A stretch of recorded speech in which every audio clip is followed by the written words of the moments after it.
ನಮಸ್ಕಾರ ಸ್ನೇಹಿತರೆ, ನಾವು ಈಗಾಗಲೇ ಸಾಧನಾ ಅಕಾಡೆಮಿ ಶಿಕಾರಿಪುರ ವತಿಯಿಂದ ನಾನು ಕರಿಬಸಪ್ಪ ಈಗಾಗಲೇ ನಾನು ಸಾಧನಾ ಅಕಾಡೆಮಿಯಿಂದ ಕೊಡ್ತಾ ಇರುವಂಥ ಕನ್ನಡದ ಕಂಪಲ್ಸರಿ ಕನ್ನಡ ಇದೆ 35 ಕ್ವಶನ್ನಿಗೆ 35 ಕ್ವಶನ್ನಿಗೂ ನೀವು ಚೆನ್ನಾಗಿ ಅಂಕವನ್ನು ತೆಗಿಬೋದು ತೆಗಿಬೇಕು ಅನ್ನುವಂಥ ಒಂದು ಒತ್ತಾಸೆ ಮೇಲೆಗೆ ನಮ್ಮ ಕಡೆಯಿಂದ ಬಹಳ ಉತ್ತಮವಾದಂಥ ಒಂದು ಪ್ರಯತ್ನ ನಡೀತಾ ಇದೆ. ಅದಕ್ಕೆ ನಿಮ್ಮ ಸ್ಪಂದನೆಯೂ ಬಹಳ ಚೆನ್ನಾಗಿದೆ. ಈವರೆಗೂ ನೀವು ನಮ್ಮ ಚಾನಲನ್ನು ಸಾಧನಾ ಅಕಾಡೆಮಿ ಯೂಟ್ಯೂಬ್ ಚಾನಲನ್ನು ಸಬ್ಸ್ಕ್ರೈಬ್ ಮಾಡಿಲ್ಲ ಅಂದರೆ ದಯವಿಟ್ಟು ಸಬ್ಸ್ಕ್ರೈಬ್ ಮಾಡಿ. ಬರುವಂಥ ಈ ಥರದ ವೈವಿಧ್ಯಮಯವಾಗಿರುವಂಥ ವಿಡಿಯೋಗಳು ನೋಟಿಫಿಕೇಷನ್ ನಿಮಗೆ ತಕ್ಷಣದಲ್ಲೇ ಆಗುತ್ತೆ. ಅದನ್ನು ನೀವು ಗಮನಿಸ್ಬೋದು ಅಂತ ಹೇಳ್ತಾ ನೀವು ದಯವಿಟ್ಟು ನಮ್ಮ ಜೊತೆಗೆ ಇರಿ. ನಾವು ಸಹಿತ ನಿಮ್ಮ ಕೋರಿಕೆ, ನಿಮ್ಮ ಕಾಮೆಂಟನ್ನು ಆಧರಿಸಿ ನಿಮ್ಮ ಸಹಕಾರ ಬೆಂಬಲದೊಂದಿಗೆ ಮತ್ತಷ್ಟು ವಿನೂತನವಾಗಿರುವಂಥ ವಿಡಿಯೋಗಳನ್ನು ಮಾಡಿ ಬರುವಂಥ ಯಾವುದೇ ಸ್ಪರ್ಧಾತ್ಮಕ ಪರೀಕ್ಷೆಗಳಿರ್ಬೋದು. ಹಾಗೆ ಅಷ್ಟೇ ಅಲ್ಲ, ನಿಮ್ಮ ತಿಳಿವಿನ ಏನು ಕನ್ನಡ ವಿಷಯ, ಭಾಷೆ, ನಾಡು ನುಡಿಗೆ ಸಂಬಂಧಪಟ್ಟಿರುವಂಥ ತಿಳಿವಿನ ಹರಿವನ್ನು ಹೆಚ್ಚಿಸುವಂತಹ ಪ್ರಯತ್ನವೂ ಸಹಿತ ನಮ್ಮ ಅಕಾಡೆಮಿಯಿಂದ ಮಾಡ್ತಾ ಇದ್ದೇವೆ. ನೀವು ಇದನ್ನು ಆಸ್ವಾದಿಸಬೇಕು ಅನ್ನೋದು ನಮ್ಮ ಉದ್ದೇಶ.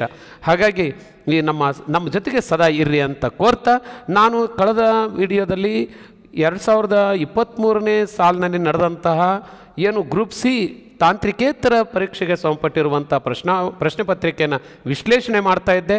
ಅದರಲ್ಲಿ ಈಗಾಗಲೇ 5 ಪ್ರಶ್ನೆಗಳಿಗೆ ಉತ್ತರವನ್ನು ನಾವು ಕಂಡುಕೊಂಡಿದ್ದೇವೆ. ಈಗ 6ನೇ ಪ್ರಶ್ನೆಯಿಂದ ನಾನು ಆ ಒಂದು ಪತ್ರಿಕೆಯನ್ನು ಮುಂದುವರಿಸ್ತಾ ಇದ್ದೇನೆ. ಇದರಲ್ಲಿ ಹೀಗಿದೆ, ಈ ಪತ್ರಿಕೆಯಲ್ಲಿ ಸಾಮಾನ್ಯವಾಗಿ ನೋಡಿ, ಅಲಂಕಾರಕ್ಕೆ ಮೇಲೆ ಒಂದು ಪ್ರಶ್ನೆ ಇದ್ದೇ ಇರುತ್ತೆ. ಅಲಂಕಾರದ ಮೇಲೆ ಈ ಪ್ರಶ್ನೆಯನ್ನು ಕೇಳಿದ್ದಾರೆ. ಹೀಗೆ ಪ್ರಶ್ನೆ ನಿಮಗೆ ಅರ್ಥ ಆಗ್ತಾ ಇದೆ. ಮುಖಚಂದ್ರ ಎಂಬುದು ಇದಕ್ಕೆ ಉದಾಹರಣೆ ಅನ್ನುವಂಥ ಪ್ರಶ್ನೆ. ಏನು ಮುಖಚಂದ್ರ ಇದಕ್ಕೆ ಉದಾಹರಣೆ ಏನಿದು ಅಂತ ಅನ್ಬೇಕಾದ್ರೆ ನೋಡಿ, ಅಲ್ಲಿ ಆ ವಾಕ್ಯ, ಆ ಪದ ಒಂದು ಆಕರ್ಷಣೀಯವಾಗಬೇಕು ಅನ್ನುವಂಥದ್ದು ಕವಿಯ ಆಶಯ. ಹಾಗಾಗಿ ಅಲಂಕಾರಿಕವಾಗಿರುವಂಥ ವಾಕ್ಯ ಅಂತ ಕರಿತೇವೆ ಇದನ್ನು.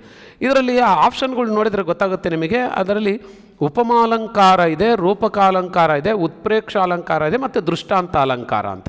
ಹಂಗಿದ್ರೆ ಎಷ್ಟು ಅಲಂಕಾರಗಳಿದ್ದಾವೆ ನೋಡಿ, ಬಹಳ ಇಂಪಾರ್ಟೆಂಟಾಗಿ ಗಮನಿಸಬೇಕು. 6 ಅಲಂಕಾರಗಳನ್ನು ನಾವು ಗುರುತಿಸ್ತೀವಿ ಈ ಅಲಂಕಾರ ಶಾಸ್ತ್ರದಲ್ಲಿ. ಅಲಂಕಾರ ಅಂದರೆ ಏನು ಅಂತಂದರೆ, ಒಂದು ಮಾತನಾಡುವಂತಹ ಭಾಷೆ ಅಥವಾ ತಾನು ಬಳಸಿರುವಂತಹ ಭಾಷೆ ಕಾವ್ಯಕ್ಕೆ ಮೆರುಗನ್ನು ತಂದು ಕೊಡಬೇಕು, ಸಹೃದಯರನ್ನು ಆಕರ್ಷಿಸಬೇಕು ಅನ್ನೋದು ಉದ್ದೇಶ. ಹಾಗಾಗಿ ಅಲಂಕಾರ, ಭಾಷೆಗೆ ಈ ಥರದ ಅಲಂಕಾರ ಇದೆ. ಇದರಲ್ಲಿ ಶಬ್ದಾಲಂಕಾರ ಇದೆ ಮತ್ತು ಅರ್ಥ ಅಲಂಕಾರ ಅಂತ 2 ವಿಧಗಳಿದ್ದಾವೆ. ಇದರ ಶಬ್ದಾಲಂಕಾರದ ಬಗ್ಗೆ ನಾನು ನೆಕ್ಸ್ಟ್ ನಿಮಗೆ ಇದರ ಮುಂದಿನ ಸ್ಲೈಡ್ನಲ್ಲಿ ನಾನು ಚರ್ಚೆ ಮಾಡ್ತೀನಿ. ಇಲ್ಲಿ ಅರ್ಥಾಲಂಕಾರಕ್ಕೆ ಸಂಬಂಧಪಟ್ಟಿರುವಂಥ ಒಂದು ಸ್ವಲ್ಪ ಗಮನಿಸ್ಬೋದು. ಅರ್ಥಾಲಂಕಾರ ಅಂತಂದಾಗ ಒಟ್ಟು 6 ಅಲಂಕಾರಗಳಿದ್ದಾವೆ. ಒಂದೇ ವಾಕ್ಯ ಇದ್ದರೆ, ಒಂದೇ ವಾಕ್ಯ, ಉದಾಹರಣೆಗೆ ನೋಡಿ, ಮುಖಚಂದ್ರ ಅನ್ನೋದಿರ್ಬೋದು, ಮುಖ ಚಂದ್ರನಂತೆ ಮಿನುಗುತ್ತಿತ್ತು ಅಥವಾ ಹೊಳೆಯುತ್ತಿತ್ತು ಅನ್ನೋದಿರ್ಬೋದು, ಮುಖ ಚಂದ್ರವೋ ಎಂಬಂತೆ ಶೋಭಿಸುತ್ತಿತ್ತು ಅನ್ನುವಂಥ ವಾಕ್ಯ ಇರ್ಬೋದು. ನೋಡಿ, ಒಂದೇ ವಾಕ್ಯ ಇದೆ, ಇಲ್ಲಿ 2 ವಸ್ತುಗಳಿದ್ದಾವೆ. ಒಂದು ಮುಖ ಇದೆ, ಇನ್ನೊಂದು ಚಂದ್ರ ಇದೆ. ಈ ಯಾವುದನ್ನು ಕವಿ ವರ್ಣಿಸೋದಕ್ಕೆ ಹೊರಟಿದ್ದಾನೋ, ಯಾವುದನ್ನು ಅವನು ವರ್ಣಿಸಬೇಕಾಗಿದೆಯೋ ಅದನ್ನು ಉಪಮೇಯ ಅಂತ ಕರಿತೀವಿ. ಇಲ್ಲಿ ಮುಖ ಉಪಮೇಯ ಆಗಿದೆ. ಉಪಮಾನ ಯಾವುದಕ್ಕೆ ಹೋಲಿಸ್ತಿದ್ದಾನೆ ಅಂದರೆ, ಒಂದು ಮುಖವನ್ನು ವರ್ಣಿಸಬೇಕಾದ್ರೆ ಉಪಮೇಯಕ್ಕಿಂತ ಉಪಮಾನ ದೊಡ್ಡದಿರಬೇಕಾಗುತ್ತೆ. ಅದ್ರ ಜೊತೆಗೆ ಇದನ್ನು ಹೋಲಿಸಿ ವರ್ಣಿಸಬೇಕಾಗಿದೆ. ಹಾಗಾಗಿ ಇಲ್ಲಿ ಉಪಮಾನ ಅಂದರೆ ಯಾವುದಿಲ್ಲಿ ಚಂದ್ರ, ಚಂದ್ರನಷ್ಟು ಅತೀ ಸುಂದರವಾದದ್ದು ಒಂದು ಗ್ರಹ ಅಥವಾ ಉಪಗ್ರಹ ಅಂತ ಕರಿತೀವಿ. ಹಾಗಾಗಿ ಮುಖ ಚಂದ್ರವನ್ನು ಎರಡನ್ನು ಹೋಲಿಕೆ ಮಾಡುವಂಥದ್ದು ಇಲ್ಲಿ ನಾವು ಗಮನಿಸ್ತೀವಿ. ಇದೇ ಅಲಂಕಾರಿಕವಾಗಿರೋದು. ಇಲ್ಲಿ ಅಂತೆ ಹಾಗೆ ಓಲ್ ಅಂತ ಇದ್ದರೆ ಅದು ಉಪಮಾಲಂಕಾರ ಆಗುತ್ತೆ. ಅದಿಲ್ಲದಂತೆ ಅಭೇದ್ಯವಾಗಿ ಹೋಲಿಸಿದರೆ, ಮುಖವನ್ನೇ ನೋಡಿ, ಮುಖದಲ್ಲೇ ಚಂದ್ರನನ್ನು ಕಾಣ್ತಾ ಇದ್ದಾನೆ. ಮುಖ ಚಂದ್ರ ಹೊಳೆಯುತ್ತಿತ್ತು, ಮುಖ ಚಂದ್ರ ಹೊಳೆಯುತ್ತಿತ್ತು, ಮುಖ ಚಂದ್ರನಂತೆ ಹೊಳೆಯುತ್ತಿತ್ತು. ನೋಡಿ, ಮುಖ ಬೇರೆ ಚಂದ್ರನಂತೆ ಹೊಳೆಯುತ್ತಿತ್ತು ಅಂದರೆ ಅರ್ಥ ಬೇರೆ ಅಲ್ವಾ? ಮುಖ ಬೇರೆ ಚಂದ್ರ ಬೇರೆ. ಈ ಅಂತೆ ಹೊಳೆಯುತ್ತಿತ್ತು ಅಂದಾಗ ಇದು ಉಪಮಾಲಂಕಾರ ಆಗುತ್ತೆ. ಮುಖ ಚಂದ್ರ ಹೊಳೆಯುತ್ತಿತ್ತು ಅಂದರೆ ಮುಖದಲ್ಲೇ ಚಂದ್ರನನ್ನು ಕಾಣಿ ವರ್ಣಿಸ್ತಿದ್ದಾನೆ ಅಂದರೆ ಅದು ರೂಪಕ ಅಲಂಕಾರ ಆಗುತ್ತೆ. ರೂಪಕ ಅಂದರೆ ಏನು ಅಂದರೆ ಅದೇ ಆಗುವುದು ಅಂತ ಅರ್ಥ. ಯಾವ ಪಾತ್ರ ವಹಿಸಿರ್ತಾನೋ ಅದೇ ಪಾತ್ರದಲ್ಲೇ ಲೀನನಾಗ್ಬಿಡೋದು. ಇದನ್ನು ರೂಪಕಗಳು ಅಂತ ಕರಿತೀವಿ. ಹೀಗೆ ಅಲಂಕಾರದಲ್ಲೂ ಸಹಿತ ಯಾವ ವಸ್ತು ವರ್ಣಿಸಬೇಕಾಗಿದೆಯೋ ಅದೇ ವಸ್ತುವೇ ಮಾನನೂ ಆಗಿದ್ದರೆ, ಉಪಮಾನನೂ ಆಗಿದ್ದರೆ ಇದನ್ನು ನಾವು ರೂಪಕ ಅಲಂಕಾರ ಅಂತ ಗುರುತಿಸ್ತೀವಿ. ಹಾಗಾಗಿ ಇನ್ನೊಂದು ಅಲಂಕಾರವನ್ನು ನೋಡ್ತೀವಿ ನಾವಿಲ್ಲಿ, ಉತ್ಪ್ರೇಕ್ಷ ಅಲಂಕಾರ ಅಂತ. ಮುಖ ಚಂದ್ರನೋ ಎಂಬಂತೆ ಶೋಭಿಸುತ್ತಿತ್ತು. ಚಂದ್ರನೋ ಎಂಬಂತೆ ಅಂದರೆ ಅತಿಯಾಗಿ ವರ್ಣಿಸ್ತಾ ಇದ್ದಾನೆ. ಇನ್ನೂ ಒಂದು ಎಕ್ಸಾಂಪಲ್ ನೋಡಿದರೆ ನಿಮಗೆ ಬಹಳ ಸುಲಭ ಆಗುತ್ತೆ. ಉತ್ಪ್ರೇಕ್ಷ ಅಲಂಕಾರಕ್ಕೆ ಒಂದೇ ವಾಕ್ಯ. ಅಚ್ಚೋದ ಸರೋವರವು ತ್ರೈಲೋಕ್ಯ ಲಕ್ಷ್ಮಿಯು ತನ್ನ ಸೌಂದರ್ಯವನ್ನು ನೋಡಿಕೊಳ್ಳಲು ಮಾಡಿಟ್ಟ ರನ್ನಗನ್ನಡಿಯೋ ಎಂಬಂತೆ ಶೋಭಿಸುತ್ತಿತ್ತು ಅಂತ ವರ್ಣಿಸ್ತಾನೆ. ಅಂದರೆ ಇಲ್ಲಿ ಅಚ್ಚೋದ ಸರೋವರ ನಮಗೆ ಗೊತ್ತಿರೋದು ಒಂದು ನೀರು ನಿಂತಿರುವಂಥ ಒಂದು ಸುಂದರವಾದಂಥ ಒಂದು ಕೊಳ ಅಲ್ವಾ. ಅದನ್ನು ಏನಂತ ವರ್ಣಿಸ್ಬೇಕು? ಒಂದಿಷ್ಟು ಸಾಮಾನ್ಯವಾಗಿ ವರ್ಣಿಸಿದರೆ ಅಡ್ಡಿ ಇರಲಿಲ್ಲ. ತ್ರೈಲೋಕ್ಯ ಲಕ್ಷ್ಮಿ ನಾವು ನೋಡೇ ಇಲ್ಲ ಅಲ್ವಾ. 3 ಲೋಕಕ್ಕೂ ಐಶ್ವರ್ಯದ ಒಡತಿಯಾದಂಥ ತ್ರೈಲೋಕ್ಯ ಲಕ್ಷ್ಮಿಯು ತನ್ನ ಸೌಂದರ್ಯವನ್ನು ನೋಡಿಕೊಳ್ಳಲು ಮಾಡಿಟ್ಟ ರನ್ನಗನ್ನಡಿ ರನ್ನದಲ್ಲಿ ಮಾಡಿದಂಥ ಕನ್ನಡಿ, ಇದು ಅತಿಯಾಗಿ ವರ್ಣಿಸ್ದಂಗೆ ಆತಲ್ವ. ಹಿಂಗಿದ್ರೆ ಇದನ್ನು ಉತ್ಪ್ರೇಕ್ಷ ಅಲಂಕಾರ ಅಂತ ಕರೀತಾರೆ ಅಷ್ಟೇ. ಉತ್ಪ್ರೇಕ್ಷ ಅಲಂಕಾರದ ಒಂದು ಲಕ್ಷಣ. ಇನ್ನೊಂದು ಆಪ್ಷನ್ ಕೊಟ್ಟಿದ್ದಾರೆ ದೃಷ್ಟಾಂತ ಅಲಂಕಾರ ಅಂತ. ದೃಷ್ಟಾಂತ ಅಂದರೆ 2 ವಾಕ್ಯಗಳಿರಬೇಕು. 2 ವಾಕ್ಯ, ಒಂದು ವಾಕ್ಯ ಪೂರ್ಣ ಆಗಿ ಅಲ್ಲಿ ಅರ್ಧ ವಿರಾಮ ಅಥವಾ ಒಂದು ಪೂರ್ಣ ವಿರಾಮ ಬಳಕೆಯಾಗಿದ್ದರೆ ಅದನ್ನು ಒಂದು ವಾಕ್ಯ ಅಂತ ಕರಿತೀವಿ. ಮುಂದಿನ ವಾಕ್ಯ ಮುಂದುವರೆದಿರಬೇಕು. ಇವು 2 ವಾಕ್ಯಗಳಲ್ಲಿ ಉಪಮೆ ಉಪಮಾನ 2 ಹೋಲಿಕೆ ಇರಬೇಕು. ಹಿಂಗಿದ್ರೆ ಇದನ್ನು ನಾವು ದೃಷ್ಟಾಂತ ಅಲಂಕಾರ ಅನ್ಬೋದು, ಅಥವಾ ಅರ್ಥಾಂತರನ್ಯಾಸ ಅಲಂಕಾರ ಅನ್ಬೋದು, ಅಥವಾ ಶ್ಲೇಷ ಅಲಂಕಾರ. ಅಂದರೆ 2 ವಾಕ್ಯ ಇದ್ದರೆ ಇಲ್ಲಿ ನಾವು ಇನ್ನು 3 ಅಲಂಕಾರಗಳನ್ನು ಗುರುತಿಸೋದಕ್ಕೆ ಸಾಧ್ಯತೆ ಇದೆ. ನೋಡಿ, ದೃಷ್ಟಾಂತ ಅಲಂಕಾರಕ್ಕೆ ನೋಡಿ ಒಂದು ಎಕ್ಸಾಂಪಲ್ ನೋಡೋಣ. ದೃಷ್ಟಾಂತ ಹೇಗಿರಬೇಕು? ದೃಷ್ಟಾಂತ ಅಂದರೆ ಉದಾಹರಣೆ ಅಂತ ಅರ್ಥ. 2 ಒಂದೇ ಥರ ಇರಬೇಕು. ಯಾವುದು ಮೊದಲು ಯಾವ್ದು ನಂತರ ಅಂತ ನಾವು ವಿಂಗಡಿಸೋಕ್ಕೆ ಆಗಬಾರ್ದು. ಒಂದು ಉದಾಹರಣೆ ನೋಡಿದರೆ ಗೊತ್ತಾಗುತ್ತೆ ನಿಮಗೆ. ಮಾತು ಬಲ್ಲವನಿಗೆ ಜಗಳವಿಲ್ಲ, ಊಟ ಬಲ್ಲವನಿಗೆ ರೋಗವಿಲ್ಲ. ಊರು ಉಪಕಾರ ಅರಿಯದು, ಹೆಣ ಶೃಂಗಾರ ಅರಿಯದು. ನೋಡಿ, ಇವು 2 ವಾಕ್ಯಗಳನ್ನು ನಾವು ಹೇಳಿದಾಗ 2 ಅಲಂಕಾರಿಕ ವಾಕ್ಯಗಳನ್ನು ಹೇಳಿದ್ದೇನೆ ನಾನು. ಒಂದು, ಮಾತು ಬಲ್ಲವನಿಗೆ ಜಗಳವಿಲ್ಲ, ಊಟ ಬಲ್ಲವನಿಗೆ ರೋಗವಿಲ್ಲ. ನೋಡಿ, ಇಲ್ಲಿ 2 ವಾಕ್ಯಗಳು ಇದ್ದಾವೆ. 2 ಬೇರೆ ಬೇರೆ ವಾಕ್ಯಗಳೇ ಅಲ್ವಾ. ಹಿಂಗಿದ್ದಾಗ ಇದು ಮಾತಿನ ಮಹತ್ವವನ್ನು ಹೇಳುವಂಥ ಸಂದರ್ಭದಲ್ಲಿ ಮಾತು ಬಲ್ಲವನಿಗೆ ಜಗಳವಿಲ್ಲ ಅದನ್ನು ಮೊದಲು ಮಾಡ್ತಾ ಇದ್ದೀವಿ, ಇದು ಉಪಮೇಯ. ಊಟ ಬಲ್ಲವನಿಗೆ ರೋಗವಿಲ್ಲ, ಇದು ಉಪಮಾನ ಆಗುತ್ತೆ. ಆಮೇಲೆ ಹೇಳ್ತಾ ಇದ್ದೀವಿ, ಇಲ್ಲಪ್ಪ ನಾವು ಊಟದ ಮಹತ್ವ ಹೇಳಬೇಕು ಫಸ್ಟು, ಅದನ್ನೇ ಫಸ್ಟ್ ಬಳಸ್ಕೋಬೋದು. ಊಟ ಬಲ್ಲವನಿಗೆ ರೋಗವಿಲ್ಲ, ಇದು ಉಪಮೇಯ ಆಗುತ್ತೆ. ಮಾತು ಬಲ್ಲವನಿಗೆ ಜಗಳವಿಲ್ಲ, ಉಪಮಾನ ಆಗುತ್ತೆ. ಅಂದರೆ 2 ಹೆಂಗೆ ಕಾಣ್ತಿದ್ದಾವೆ? ಬಿಂಬ ಪ್ರತಿಬಿಂಬದಂತೆ ಕಾಣ್ತವೆ. 2ರ ತತ್ವ 2ರ ನೀತಿ ಒಂದೇ ಆಗಿದೆ. ಅಂದರೆ ಚೆನ್ನಾಗಿ ಗೊತ್ತಿದ್ದರೆ ಏನೂ ಸಮಸ್ಯೆ ಬರೋಲ್ಲ ಅಂತ ಅರ್ಥ. ಊಟದ ಬಗ್ಗೆ ಚೆನ್ನಾಗಿ ಗೊತ್ತಿದ್ರೆ ರೋಗ ಬರೋಕ್ಕೆ ಸಾಧ್ಯ ಇಲ್ಲ, ಮಾತಿನ ಬಗ್ಗೆ ಚೆನ್ನಾಗಿ ಗೊತ್ತಿದ್ರೆ ಜಗಳ ಬರೋಕ್ಕೆ ಸಾಧ್ಯ ಇಲ್ಲ ಅಲ್ವಾ. ಹೀಗೆ ಇದ್ದರೆ ಇದನ್ನು ನಾವೇನಂತ ಕರಿತೀವಿ? ದೃಷ್ಟಾಂತ ಅಲಂಕಾರ ಅಂತ ಕರಿತೀವಿ. ಹೇಗೆ ಇನ್ನೊಂದು ಎಕ್ಸಾಂಪಲ್ನ ಹೇಳಿದೆ ನಾನು. ಏನು? ಊರು ಉಪಕಾರ ಅರಿಯದು, ಹೆಣ ಶೃಂಗಾರ ಅರಿಯದು. 2 ಅಷ್ಟೇ. ಯಾವುದರ ಫಸ್ಟ್ ತಗೊಳ್ರಿ, ಯಾವುದರ ನೆಕ್ಸ್ಟ್ ತಗೊಳ್ಳಿ. ಈಗ ಉದಾಹರಣೆ ನಾವು ನೋಡ್ತೀವಿ, 2ಕ್ಕೂ ತತ್ವ 2 ಯಾವುದು ಮೊದಲು ಯಾವುದು ನಂತರ ಅನ್ನೋಂಗಿಲ್ಲ. 2 ದೃಷ್ಟಾಂತ ಇದ್ದಂಗೆ ಅಲ್ವಾ. ಒಂದು ಬಿಂಬ, ಇನ್ನೊಂದು ಪ್ರತಿಬಿಂಬ. 2ರ ನೀತಿ ಒಂದೇ. ಊರಿಗೆ ಎಷ್ಟೇ ಉಪಕಾರ ಮಾಡಿ ಅದು ಯಾವತ್ತೂ ಸ್ಮರಿಸೋದಿಲ್ಲ, ಆದರೆ ನಮ್ಮ ಖುಷಿಗೆ ಮಾಡಬೇಕಷ್ಟೇ, ನಮ್ಮ ತೃಪ್ತಿಗೆ ಮಾಡಬೇಕು. ಅದೇ ಥರ ಹೆಣಕ್ಕೆ ಎಷ್ಟೇ ಶೃಂಗಾರ ಮಾಡಿ ಅದಕ್ಕೇನು ಅರ್ಥ ಆಗೋದಿಲ್ಲ. ಸತ್ಯ ಹೆಣ ಅದು ಏನು ಗೊತ್ತಾಗುತ್ತೆ? ಅದಕ್ಕೆ ನಮ್ಮ ಖುಷಿಗೆ ನಮ್ಮ ಸಮಾಧಾನಕ್ಕೆ ಮಾಡಬೇಕಷ್ಟೇ. ಹಾಗಾಗಿ ಇಲ್ಲಿ 2ರ ತತ್ವ ಒಂದೇ. ಹೀಗಿದ್ದಾಗ ಇದನ್ನು ಏನಂತ ಕರಿತೀವಿ? ದೃಷ್ಟಾಂತ ಅಲಂಕಾರ ಅಂತ ಕರಿತೀವಿ ಇದನ್ನು. ಇಂಥ 2 ವಾಕ್ಯಗಳಿದ್ದು 2 ಒಂದು ಬಿಂಬ ಮತ್ತೊಂದು ಪ್ರತಿಬಿಂಬದಂತೆ ಗೋಚರ ಆಗ್ತಾಯಿದ್ರೆ ಇದನ್ನು ದೃಷ್ಟಾಂತ ಅಲಂಕಾರ ಅಂತ ಕರಿತೀವಿ. ಇನ್ನೊಂದಿದೆ ಅರ್ಥಾಂತರನ್ಯಾಸ ಅಲಂಕಾರ ಅಂತ. ಇದು ತುಂಬ ಸುಲಭ. ಇಲ್ಲೂ ಸಹಿತ 2 ವಾಕ್ಯಗಳಿರ್ತವೆ, ಆದರೆ 2 ವಾಕ್ಯಗಳ ವಿಶೇಷತೆ ಬೇರೆ. ಏನು ಅಂತಂದರೆ, ಒಂದು ವಾಕ್ಯ ಸಾಮಾನ್ಯ ವಾಕ್ಯ ಅಂತ ಕರಿತೀವಿ ಇದನ್ನು. ಸಾಮಾನ್ಯ ವಾಕ್ಯ ಅಂದರೆ ಏನು ಅಂದರೆ ಜನರಲ್ ಸ್ಟೇಟ್ಮೆಂಟ್, ಸಾರ್ವತ್ರಿಕವಾಗಿರುವಂಥ ಸತ್ಯ, ಎಲ್ಲರೂ ಒಪ್ಪುವಂತಹ ಮಾತು, ಎಲ್ಲರೂ ಬಳಸುವಂತಹ ಮಾತು. ಇದನ್ನು ನಾವೇನಂತ ಕರಿತೀವಿ? ಸಾಮಾನ್ಯ ವಾಕ್ಯ ಅಂತ ಕರಿತೀವಿ. ಇದನ್ನೇ ನ್ಯಾಸ ಅಂತ ಹೇಳ್ತಾರೆ, ನೇಮ ಅಂತ ಕರೀತಾರೆ ಇದನ್ನು. ಇನ್ನೊಂದಿದೆ ವಿಶೇಷ ವಾಕ್ಯ. ವಿಶೇಷ ವಾಕ್ಯ ಅಂದರೆ ನನ್ನ ಅನುಭವದ ಮೇಲೆ ಹೇಳುವಂಥ ಮಾತು. ಅದು ಇದು ಇನ್ನೊಬ್ಬರದ್ದು ಅನುಭವದ ಮೇಲೆ ಹೇಳಿದರೆ ಅದು ಅವ್ರ ಮಾತು. ಹೀಗೆ ಅವರವರ ಅನುಭವದ ಮೇಲೆ ಬಳಸುವಂಥ ಮಾತಿಗೆ ಇದನ್ನು ವಿಶೇಷ ವಾಕ್ಯ ಅಂತ ಕರಿತೀವಿ. ನೋಡಿ, ಒಂದು ವಿಶೇಷ ವಾಕ್ಯವನ್ನು ಸಾಮಾನ್ಯ ವಾಕ್ಯದಿಂದ ಎಲ್ಲರೂ ಒಪ್ಪುವಂಥ ವಾಕ್ಯದ ಮೂಲಕ ಅದನ್ನು ಪುಷ್ಟೀಕರಿಸೋದು, ಬೆಂಬಲಿಸೋದು, ಇದನ್ನು ಅರ್ಥಾಂತರನ್ಯಾಸ ಅಲಂಕಾರ ಅಂತ ಕರೀತಾರೆ. ಒಂದು ಎಕ್ಸಾಂಪಲ್ ನೋಡಿದರೆ ಗೊತ್ತಾಗುತ್ತೆ ನಿಮಗೆ. ಆತನು ಪರೀಕ್ಷೆಯಲ್ಲಿ ಪ್ರಥಮ ಸ್ಥಾನದಲ್ಲಿ ಉತ್ತೀರ್ಣನಾದನು ಅಂತ ಒಂದು ಉದಾಹರಣೆ ಹೇಳ್ತಾನೆ. ಒಬ್ಬನು ಎಕ್ಸಾಮ್ನಲ್ಲಿ ಆ ಹುಡುಗ ತುಂಬ ಚೆನ್ನಾಗಿ ಓದಿ ಫಸ್ಟ್ ಕ್ಲಾಸ್ನಲ್ಲಿ ಪಾಸಾದ, ಪ್ರಥಮ ಸ್ಥಾನದಲ್ಲಿ ಉತ್ತೀರ್ಣನಾದನು. ಒಂದು ಜನರಲ್ ಸ್ಟೇಟ್ಮೆಂಟ್ ಇದೆ ಇದಕ್ಕೆ. ಏನು? ಬುದ್ಧಿವಂತರಾದ ಮಕ್ಕಳಿಗೆ ಪರೀಕ್ಷೆ ಒಂದು ಲೆಕ್ಕವೇ, ಆರಾಮ್ಸೆ ಪಾಸ್ ಆಗ್ತಾನೆ ಬಿಡ, ಬುದ್ಧಿವಂತ ಅವನು ಅಂದುಬಿಡ್ತಾರೆ. ಬುದ್ಧಿವಂತ ಅವನು ಪಾಸ್ ಆಗ್ತಾನೆ ಬಿಡು ಅಂತ. ಹಾಗೆ ಇನ್ನೊಂದು ಎಕ್ಸಾಂಪಲ್, ಉಂಡ ಮನೆಗೆ ಎರಡು ಬಗೆಯ ಬೇಡ. ನೋಡಿ, ಯಾವನಿಗೋ ಊಟ ಹಾಕೈತಿ, ತಿಂಡಿ ಕೊಟ್ಟೈತಿ, ಅವನನ್ನು ಚೆನ್ನಾಗಿ ಸಾಕಿದೆ, ಅವನು ಅದೇ ಮನೆಗೆ ಮೋಸ ಮಾಡಿಬಿಟ್ರೆ ಅಲ್ವಾ? ಇದು ತಪ್ಪಲ್ವಾ? ನೋಡೋ ಹಂಗೆ ಮಾಡಬೇಡ. ಇದು ಅವ್ರ ಎಕ್ಸ್ಪೀರಿಯೆನ್ಸು. ಇದು ಜನರಲ್ಲಾಗಿ ಅಕ್ಸೆಪ್ಟ್ ಆಗುವಂಥ ಒಂದು, ಎಲ್ಲರೂ ಮೆಚ್ಚುವಂತಹ, ಎಲ್ಲರೂ ಒಪ್ಪುವಂಥ ಒಂದು ಮಾತನ್ನು ಹೇಳ್ತಾರೆ. ಯಾವುದದು? ಕೃತಜ್ಞರಿಗೆ ಉಪಕಾರ ಸ್ಮರಣೆ ಇರೋದು. ನೋಡಿ, ಕೃತಜ್ಞ ಕಣ ಅವನಿಗೇನು ಉಪಕಾರ ಸ್ಮರಣೆ ಆಯಿತೋ ಅವ್ನು ಮೋಸ ಮಾಡದೆ ಬಿಡ, ಅವನ ತಗೊಂಡೇ ಮಾಡ್ತೀಯ ಅಂದ್ಬಿಡ್ತಾರೆ ಅಲ್ವಾ?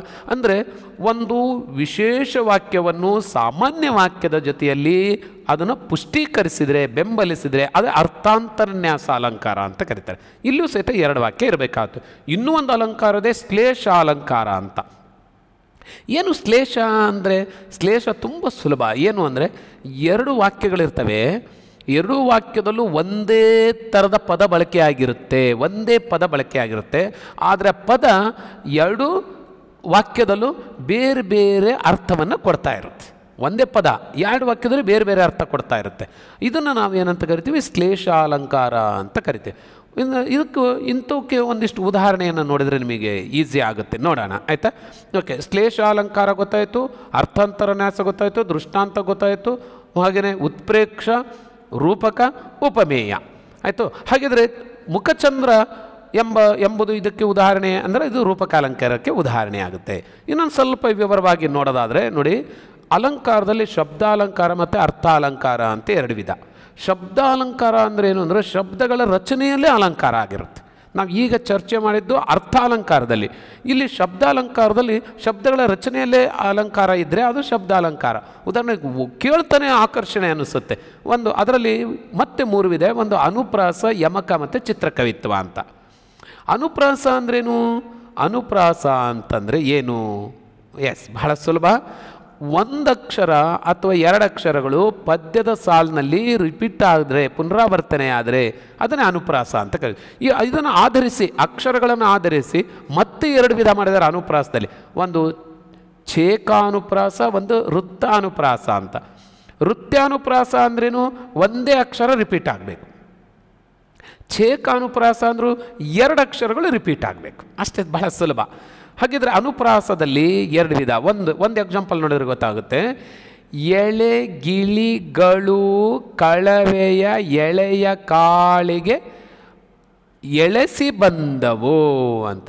ಇಲ್ಲಿ ಲೇ ಲೇ ಲೇ ಲೇ ಅನ್ನೋದು ಪದ್ಯದ ಸಾಲಿನಲ್ಲಿ ಪುನರಾವರ್ತನೆ ಆಗಿರೋದ್ರಿಂದ ಇದು ಒಂದೇ ಅಕ್ಷರ ರಿಪೀಟ್ ಆಗಿ ಎಳೆ ಗಿಳಿಗಳು ಎಳೆಯ ಕಾಳಿಗೆ ಎಳೆಸಿ ಬಂದವು ಅಲ್ವಾ? ಇಲ್ಲಿ ಲೇ ಲೇ ಲೇ ಲೇ ಇದನ್ನೇನಂತ ಕರಿತೀವಿ? ಇದನ್ನು ವೃತ್ತಾನುಪ್ರಾಸ ಅಂತ ಕರಿತೀವಿ. ಎರಡು ಅಕ್ಷರದ ಪದ, ಅಕ್ಷರ ಪದಗಳಲ್ಲ, ಎರಡು ಅಕ್ಷರಗಳು ಮತ್ತೆ ರಿಪೀಟ್ ಆದರೆ, ಉದಾಹರಣೆಗೆ ಛಲದಿಂ ಕಾಡಂ ಕಾಡಂ ಸಲೆ ಪಸಿವಂ ಪಸಿವಂ ಮರೆದು ತನಿದು ಬೇಡಂ ಬೇಡಂ. ನೋಡಿ, ಎರಡು ಅಕ್ಷರ ರಿಪೀಟ್ ಆಗ್ತಾ ಇದೆ. ಇದನ್ನು ನಾವು ಛೇಕಾನುಪ್ರಾಸ ಅಂತ ಕರಿತೀವಿ. ಮತ್ತೊಂದು ಥರದ ಒಂದು ಪ್ರಾಸಪದ ಇದೆ, ಯಮಕ ಅಂತ. ಯಮಕ ಅಂದ್ರೇನು? ಇಲ್ಲಿ ಯಮಕ ಅಂತಂದರೆ ಮೂರು ಅಕ್ಷರದ ಪದ ಪದ್ಯದ ಸಾಲಿನಲ್ಲಿ ರಿಪೀಟ್ ಆಗಬೇಕು. 3 ಅಥವಾ 4 ಅಕ್ಷರದ ಪದ. ಉದಾಹರಣೆಗೆ ಸಮರದೊಳಗಗ್ರ ಶೌರ್ಯ ಸಮರಸ ಸಂಪನ್ನ ನಾಮನುದಾರನಪ್ಪನ್. ನೋಡಿ, ಸಮರಸ ನೋಡಿ, ಇಲ್ಲಿ ಎರಡು ಅಕ್ಷರ ಅಥವಾ ಮೂರಕ್ಷರ ಅಥವಾ 4 ಅಕ್ಷರ ಪದ ಪದ್ಧತಿ ಸಾಲದಲ್ಲಿ ರಿಪೀಟ್ ಆದರೆ ಇದನ್ನು ಯಮಕ ಅಂತ ಕರಿತೀವಿ. ಇನ್ನೊಂದು ಥರದ ಶಬ್ದಾಲಂಕಾರದ ಚಿತ್ರಕವಿತ್ವ ಅಂತ. ಒಂದೇ ಅಕ್ಷರದಿಂದ ಪದ್ಯದ ಸಾಲಿನಲ್ಲಿ ಪುನರಾವರ್ತನೆ ಆದರೆ ಪದ್ಯದ ಒಂದೇ ಅಕ್ಷರದಿಂದ ಇಡೀ ಒಂದು ಪದ್ಯನ ರಚನೆ ಆಗಿಬಿಟ್ರೆ ಇದನ್ನು ಚಿತ್ರಕವಿತ್ವ ಅಂತ ಕರಿತೇವೆ. ಉದಾಹರಣೆ ನೋಡಿದ್ರೆ ನನ್ನೀನೇ ನನ್ನು, ನಿನ್ನನ್ನಾನೇ ನನ್ನೇ. ನೋಡಿ, ಹೇಳಬೇಕಾಗಿರೋದು ಬಂದುಬಿಡ್ತು, ಒಂದು ವಾಕ್ಯನ ರಚನೆ ಆಗ್ಬಿಡ್ತು. ಬಳಕೆ ಆಗಿರೋದು ಒಂದೇ ಅಕ್ಷರ ನ. ನನ್ನೀನೇ ನನ್ನು, ನಿನ್ನನ್ನಾನೇ ನನ್ನೇ. ಹಿಂಗೆ ಬಂದರೆ ನೋಡಿ, ಇದನ್ನು ಚಿತ್ರಕವಿತ್ವ ಅಂತ ಕರಿತೀವಿ. ಹಾಗೆ ಇದು ಶಬ್ದಾಲಂಕಾರದಲ್ಲಿ ಬಂತು. ಇನ್ನು ಅರ್ಥಾಲಂಕಾರದಲ್ಲಿ ಮತ್ತೆ ಪುನಃ ನಮಗೆ ಗೊತ್ತು 6 ಅಲಂಕಾರಗಳಿದ್ದಾವೆ ಅರ್ಥಾಲಂಕಾರದಲ್ಲಿ. ಇದರ ರೂಪಕಾಲಂಕಾರ ಉದಾಹರಣೆ ಅದು ಹುಲ್ಲಿನ ಮಕಮಲ್ಲಿನ ಹೊಸ ಪಚ್ಚೆಯ ಜಮಕಾನೆ. ಅದು ಹುಲ್ಲಿನ ಮಕಮಲ್ಲಿನ ಹೊಸ ಪಚ್ಚೆಯ ಜಮಕಾನೆ. ನೋಡಿ, ಅಲ್ಲಿ ಹುಲ್ಲಿನ ಹಾಸಿಗೆಯನ್ನು, ಹುಲ್ಲು ಬೆಳೆದಿದ್ದ ಅಂಗಳದಲ್ಲಿ ಹುಲ್ಲು ಬೆಳೆದಿದ್ದನ್ನು ಹೊಸ ಪಚ್ಚೆಯ ಜಮಖಾನೆಗೆ ಅಭೇದ್ಯವಾಗಿ ಹೋಲಿಸಿ ವರ್ಣಿಸಿದರೆ ಇದನ್ನೇನಂತ ಕರಿತೀವಿ? ರೂಪಕಾಲಂಕಾರ ಅಂತ ಕರಿತೀವಿ. ಇನ್ನೊಂಥರ ಇದೆ ಅರ್ಥಾಲಂಕಾರದಲ್ಲಿ ಉಪಮಾಲಂಕಾರ ಅಂತ ಒಂದಿದೆ. ಏನು? ನೀಚರಿಗೆ ಮಾಡಿದ ಉಪಕಾರವು ಹಾವಿಗೆ ಹಾಲೆರೆದಂತೆ ಅಂತೆ. ಒಂದೇ ವಾಕ್ಯ. ಇಲ್ಲಿ ನೀಚರಿಗೆ ಮಾಡಿದ ಉಪಕಾರ ಇದು ಉಪಮೇಯ, ಹಾವಿಗೆ ಹಾಲೆರೆಯೋದು ಉಪಮಾನ, ಇಲ್ಲಿ ಅಂತೆ ಅಂತ ವಾಚಕ ಪದ ಇರೋದರಿಂದ ಇದು ಅರ್ಥಾಲಂಕಾರದಲ್ಲಿ ಉಪಮಾಲಂಕಾರಕ್ಕೆ ಬರುತ್ತೆ. ಇದು ಉಪಮಾಲಂಕಾರಕ್ಕೆ. ಓಕೆ, ಮತ್ತೊಂದು ಅರ್ಥಾಲಂಕಾರದಲ್ಲಿ ಮತ್ತೊಂದು ವಿಧವನ್ನು ನೋಡ್ತೀವಿ ನಾವು, ಉತ್ಪ್ರೇಕ್ಷ ಅಲಂಕಾರ ಅಂತ.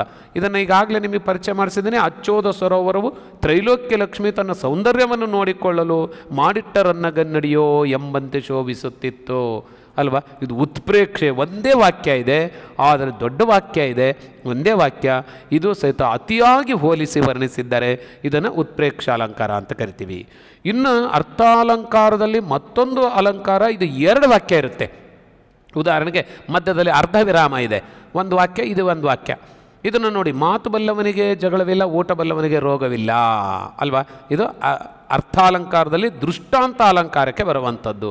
ಇನ್ನೊಂದಿದೆ ಅರ್ಥಾಂತರನ್ಯಾಸ ಅಲಂಕಾರ ಅಂತ. ಆತನು ಪರೀಕ್ಷೆಯಲ್ಲಿ ಪ್ರಥಮ ಸ್ಥಾನ ಪಡೆದು ಉತ್ತೀರ್ಣನಾದನು, ಬುದ್ಧಿವಂತರಾದ ಮಕ್ಕಳಿಗೆ ಪರೀಕ್ಷೆಯೊಂದು ಲೆಕ್ಕವೇ. ನೋಡಿ, ಇಲ್ಲಿ ಒಂದು ವಿಶೇಷ ವಾಕ್ಯ, ಒಂದು ಸಾಮಾನ್ಯ ವಾಕ್ಯ, ಈ ಎರಡನ್ನೂ ಸಹಿತ ಇಲ್ಲಿ ಹೋಲಿಕೆ ಆಗಿರೋದ್ರಿಂದ ಅರ್ಥಾಂತರನ್ಯಾಸ ಅಲಂಕಾರ ಅಂತ ಕರೀತಾರೆ. ಇನ್ನೊಂದು ಶ್ಲೇಷಾಲಂಕಾರ. ಶ್ಲೇಷಾಲಂಕಾರಕ್ಕೆ ಒಂದೇ ಪದ 2 ವಾಕ್ಯದಲ್ಲಿ ಬೇರೆ ಬೇರೆ ಅರ್ಥ ಬರ್ತಾ ಇದ್ರೆ ಉದಾಹರಣೆ ನೋಡ್ಬೋದು. ಆ ವಿವಾಹ ಮಂಟಪದ ಪುರಂದರಪುರದಂತೆ ಸದಾ ರಂಭಾನ್ವಿತ ವಿಭುಧ ಮಿಳಿತವಾಗಿತ್ತು. ರಂಭಾನ್ವಿತ ಅಲ್ವಾ? ಪುರಂದರಪುರ.